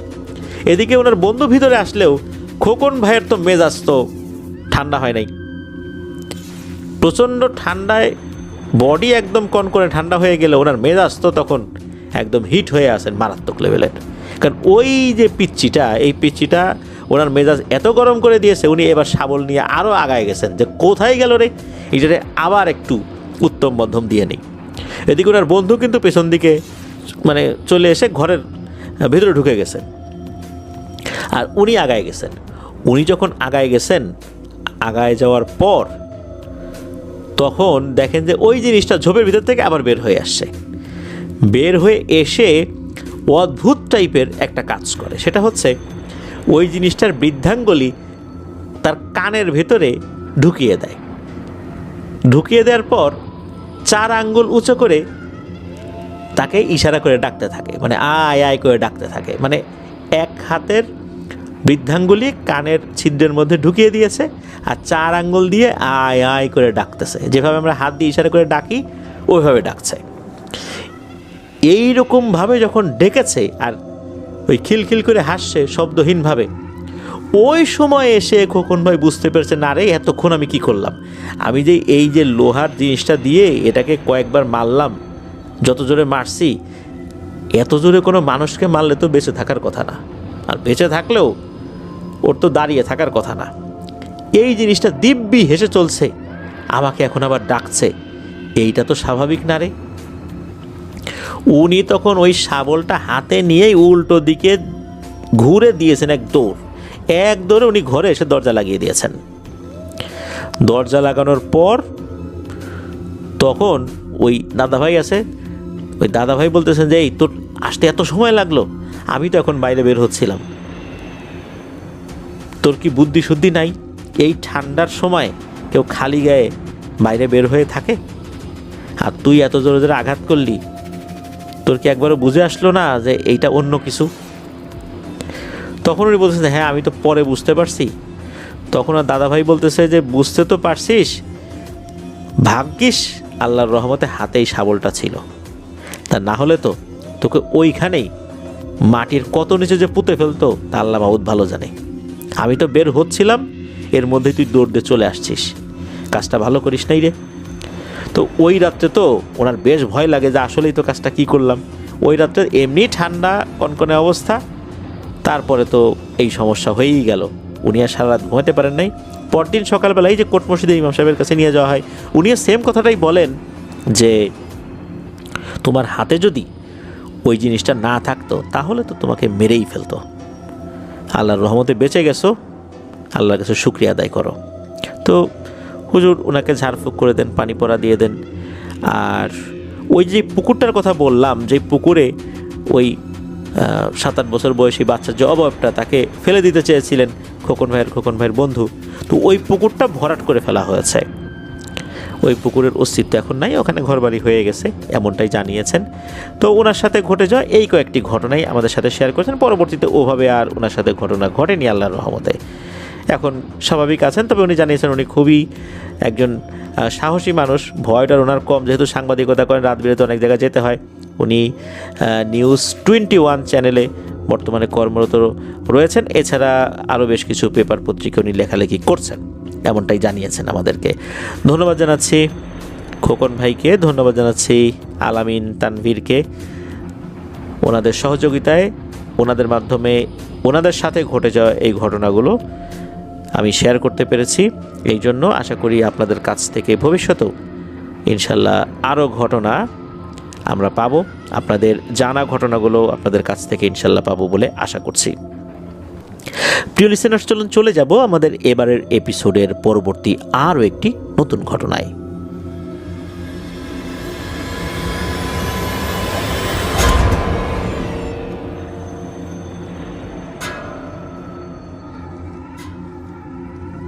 প্রিয় লিসেনার্স, দেখতে দেখতে কিন্তু আমরা আমাদের এবারের উইন্টার হরর কার্নিভালের চতুর্থ আয়োজনের একদম শেষ দিকে চলে এসেছি। এখন যে ঘটনাটি আপনাদের সাথে শেয়ার করব, এই ঘটনাটি আমাদেরকে যিনি দিয়েছেন তার নাম ইব্রাহিম খলিল। ইব্রাহিম খলিল ভাইয়ের প্রথম ঘটনাটি কিন্তু আমরা আমাদের এই এপিসোডের একদম শুরুর দিকে বলেছি, ফিলিস্তিনের জিন শিরোনামে। চলুন এই ঘটনাটি শুনে আসি। এই ঘটনাটি ওনার নিজের সাথেই ঘটেছিল। এই ঘটনাটি বলার পর আপনাদের সামনে কিন্তু একটা ভিডিও ক্লিপ ভেসে উঠতে পারে, এই বিষয়েও আমরা বলবো। চলুন ঘটনায় চলে যাই।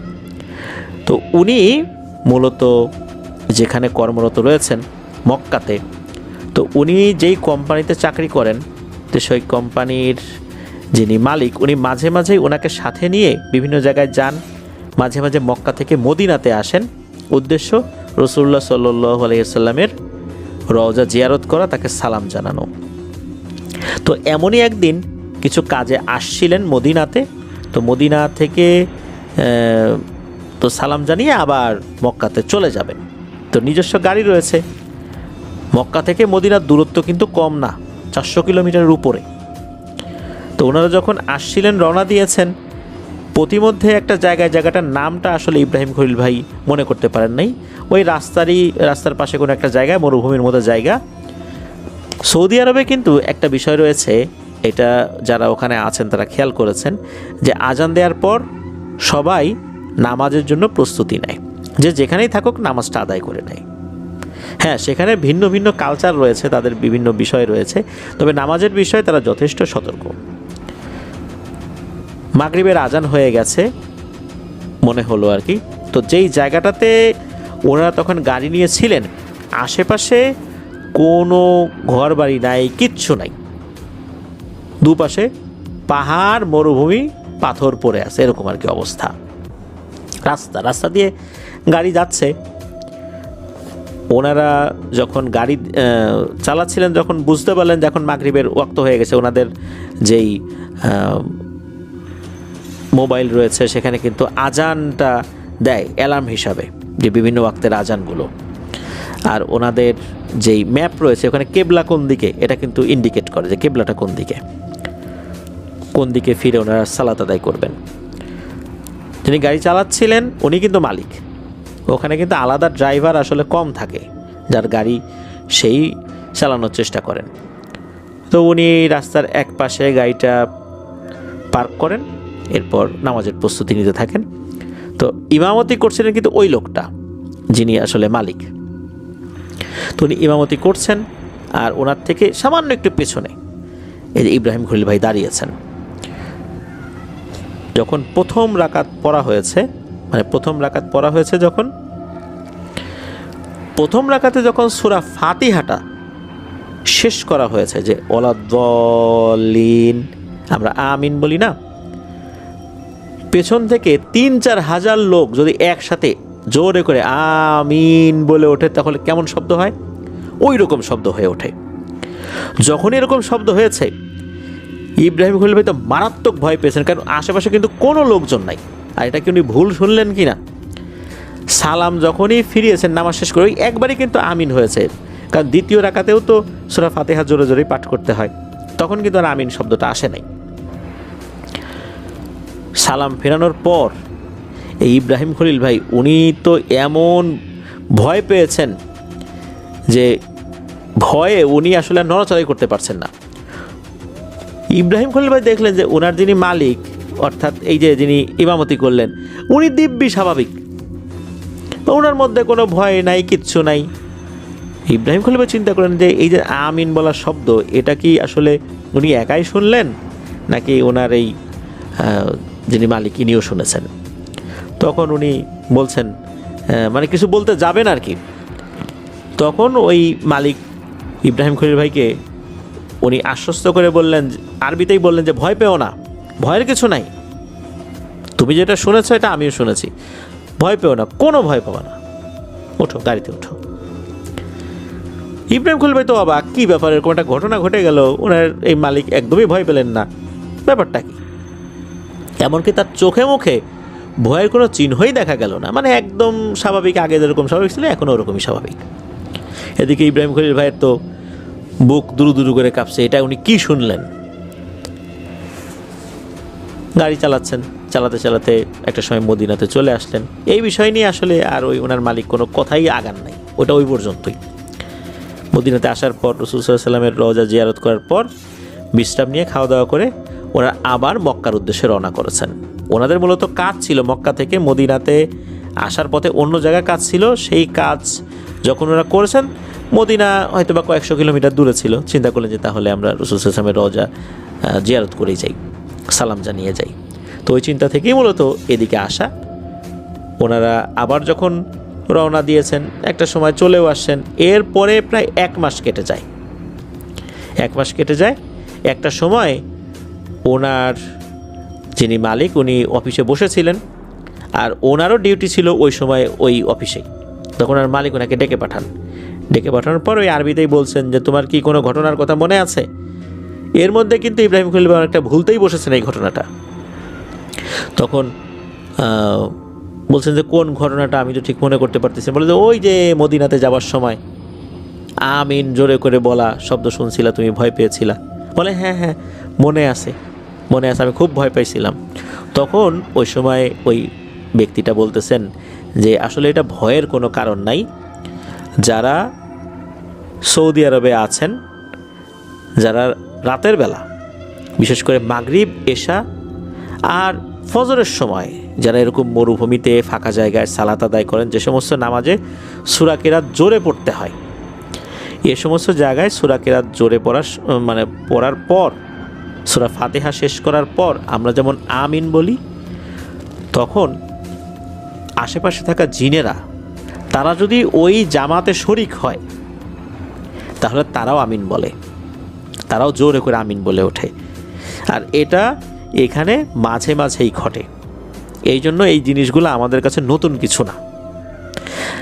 আর ওই লোক আরও একটা বিষয় শেয়ার করেন, যেটা উনি পরবর্তীতে ভালো কোনো হুজুরের মাধ্যম দিয়ে জানতে পেরেছিলেন। সেটা হচ্ছে যে ওই সময় জিনেদের একটা দল, তারা কিন্তু ওখানেই ছিল, ওই জায়গাটাতেই তাদের আবাসস্থল, আশেপাশেই। তারা নাকি মাগরিবের নামাজের প্রস্তুতি নিচ্ছিল। এদেরকে কাবিলা বলে আর কি, মানে একটা গোত্রের কাবিলা বলে। এখন তারা নামাজ পড়তো মহিলাদের জন্য আলাদা জায়গায়। এখন গোত্রের বাইরের তো 2 জন, তারা তো ইনসান, মানুষ চলে এসেছেন। তখন ওই কাবিলার সর্দার বললেন যে এই ইনসান যিনি নামাজে ইমামতি করছেন, আমরা পুরুষরা, যারা পুরুষ জিন আছি, তারা সবাই এর পিছনে দাঁড়িয়ে যাব, আর তোমরা যারা মহিলা রয়েছ তোমরা আলাদাভাবে পড়ে নাও। তখন নাকি ওই পুরুষ জিনেরা ওনাদের সাথে নামাজে দাঁড়িয়ে গিয়েছিলেন। আর যখনই ওই সূরা ফাতিহা একবার বলার পর ওনারা আমিন জোরে করে বলে উঠছেন, সাথে সাথে এই যে ইব্রাহিম খলিল ভাই ভয় পেয়েছেন মারাত্মকভাবে। তখন ওনারাও বুঝতে পেরেছিলেন যে এই সাথে থাকা একটা লোক তো ভয় পেয়ে গেছে, জিনিসটা তো কেমন হয়ে গেল। কারণ যিনি নামাজ পড়াচ্ছেন উনি তো এখানকার লোক, উনি হয়তোবা ভয় পাবেন না, কিন্তু এই লোকটা মনে হচ্ছে বাইরের। ওনারা হয়তোবা নামাজের ভিতরে ওই চিন্তা করেছেন আর কি, কোনো একটা ইসে হয়তোবা দ্বিতীয়বার ওনারা জোরে ওইভাবে বলেন নাই যাতে করে ইব্রাহিম খলিল ভাই ভয় না পান। তো এমনটাই নাকি বলেছিলেন যে ওইখানে এরকম জিনেদের একটা কাবিলা, তারা পুরুষ জিন যারা, তারা ওই সময় জামাতে শরিক হয়েছিলেন। তো এই জন্যই ওই জোরে আমিন বলার শব্দটা এটা শুনেছিলেন আর কি। তো এইটাই ছিল ঘটনা। প্রিয় লিসেনার্স, এই ঘটনা সম্পর্কে আমি একটু বলি, সেটা হচ্ছে যে এই রিলেটেড ভিডিও কিন্তু আমরা বিভিন্ন সময় দেখি যে একটা নির্জন জায়গায় কেউ নামাজ আদায় করছে, যখন ওলা দলিন আমিন বলছে পিছন থেকে জোরে করে আমিন বলে উঠেছে, আর তখন ওই ব্যক্তিটা ভয়ে ওখান থেকে দিয়েছে এক দৌড়। এই ভিডিওটা আসলে বাস্তব ঘটনার উপর ভিত্তি করেই, কারণ এমন ঘটনা সৌদি আরবে হর হামেশাই ঘটে। যারা মরুভূমিতে নামাজ আদায় করেন তাদের সাথে হর হামেশাই ঘটে, কারণ মরুভূমিতে অনেক আল্লাহওয়ালা জিনেরা রয়েছেন। তারা এক জায়গা থেকে আরেক জায়গায় মুভ করেন, যখন দেখেন কোনো মানুষ ইমামতি করছেন, একজন থাকলে কিন্তু সচরাচর এটা বলে না যেখানে ইমামতি করছেন, কারণ একজন ব্যক্তি যখন নামাজ পড়েন উনি তো ইমামতির নিয়তে দাঁড়ান নাই, নিজে নিজে নামাজ পড়ার জন্য দাঁড়িয়েছেন। যখন একের অধিক ব্যক্তি একসাথে নামাজ পড়েন তাহলে তো এটা যিনি নামাজ পড়াচ্ছেন উনি তো ইমামতির নিয়তে দাঁড়িয়েছেন, আর পেছনে থাকা তারা তো ইক্তেদা করছেন। তখন নাকি জিনেরা সামিল হয় ওই জামাতে, তখনই শুধু আমিন বলার শব্দ পাওয়া যেতে পারে, সব সময় না, এটা মাঝে মাঝে হয়, কারো ক্ষেত্রে হয় কারো ক্ষেত্রে হয় না। মানুষ অনেক সময় ভয় পেয়ে যাবে, এটাই স্বাভাবিক, কখনো কখনো হয়, যার কারণে এই বিষয়টা ওখানে অনেকেই জানেন, এটা এখনও চলমান রয়েছে, এমনটাই তথ্য পাওয়া যায়। এরকম ঘটনা ওখানে সবসময় ঘটতে থাকে। আমাদের বাংলাদেশে যেরকম অনেক ধরনের ভয়ের ঘটনা, একই ধরনের ঘটনা বিভিন্ন জায়গায় ঘটে। তো এই যে আমিন, জিনেদের আমিন বলার ঘটনাটাও ওখানে হর হামেশাই ঘটে। আর এটা নিয়ে ওনাদের মধ্যে, মানে সৌদি আরবে যারা লোকাল লোকজন আছে তাদের মধ্যে ওরকম ভয় ভীতি কাজ করে না, কারণ যারা পিছন থেকে আমিন বলেছেন তারা অত্যন্ত নেককার ভালো জিন, তাদের দ্বারা কোনো ক্ষতি হওয়ার সম্ভাবনা নাই। এই জন্যই ওনারা এই বিষয়টা আসলে ওইভাবে আমলে নেন না, পাত্তা দেন না, ওনারা ওনাদের মতো করে সালাত আদায় করে যান। প্রিয় লিসেনার্স, আজকের এই এপিসোডে যে ঘটনাগুলো আপনাদের সাথে শেয়ার করলাম, আমি জানি না যে আপনাদের এক্সপেকটেশন কতটা পূর্ণ করতে পেরেছি।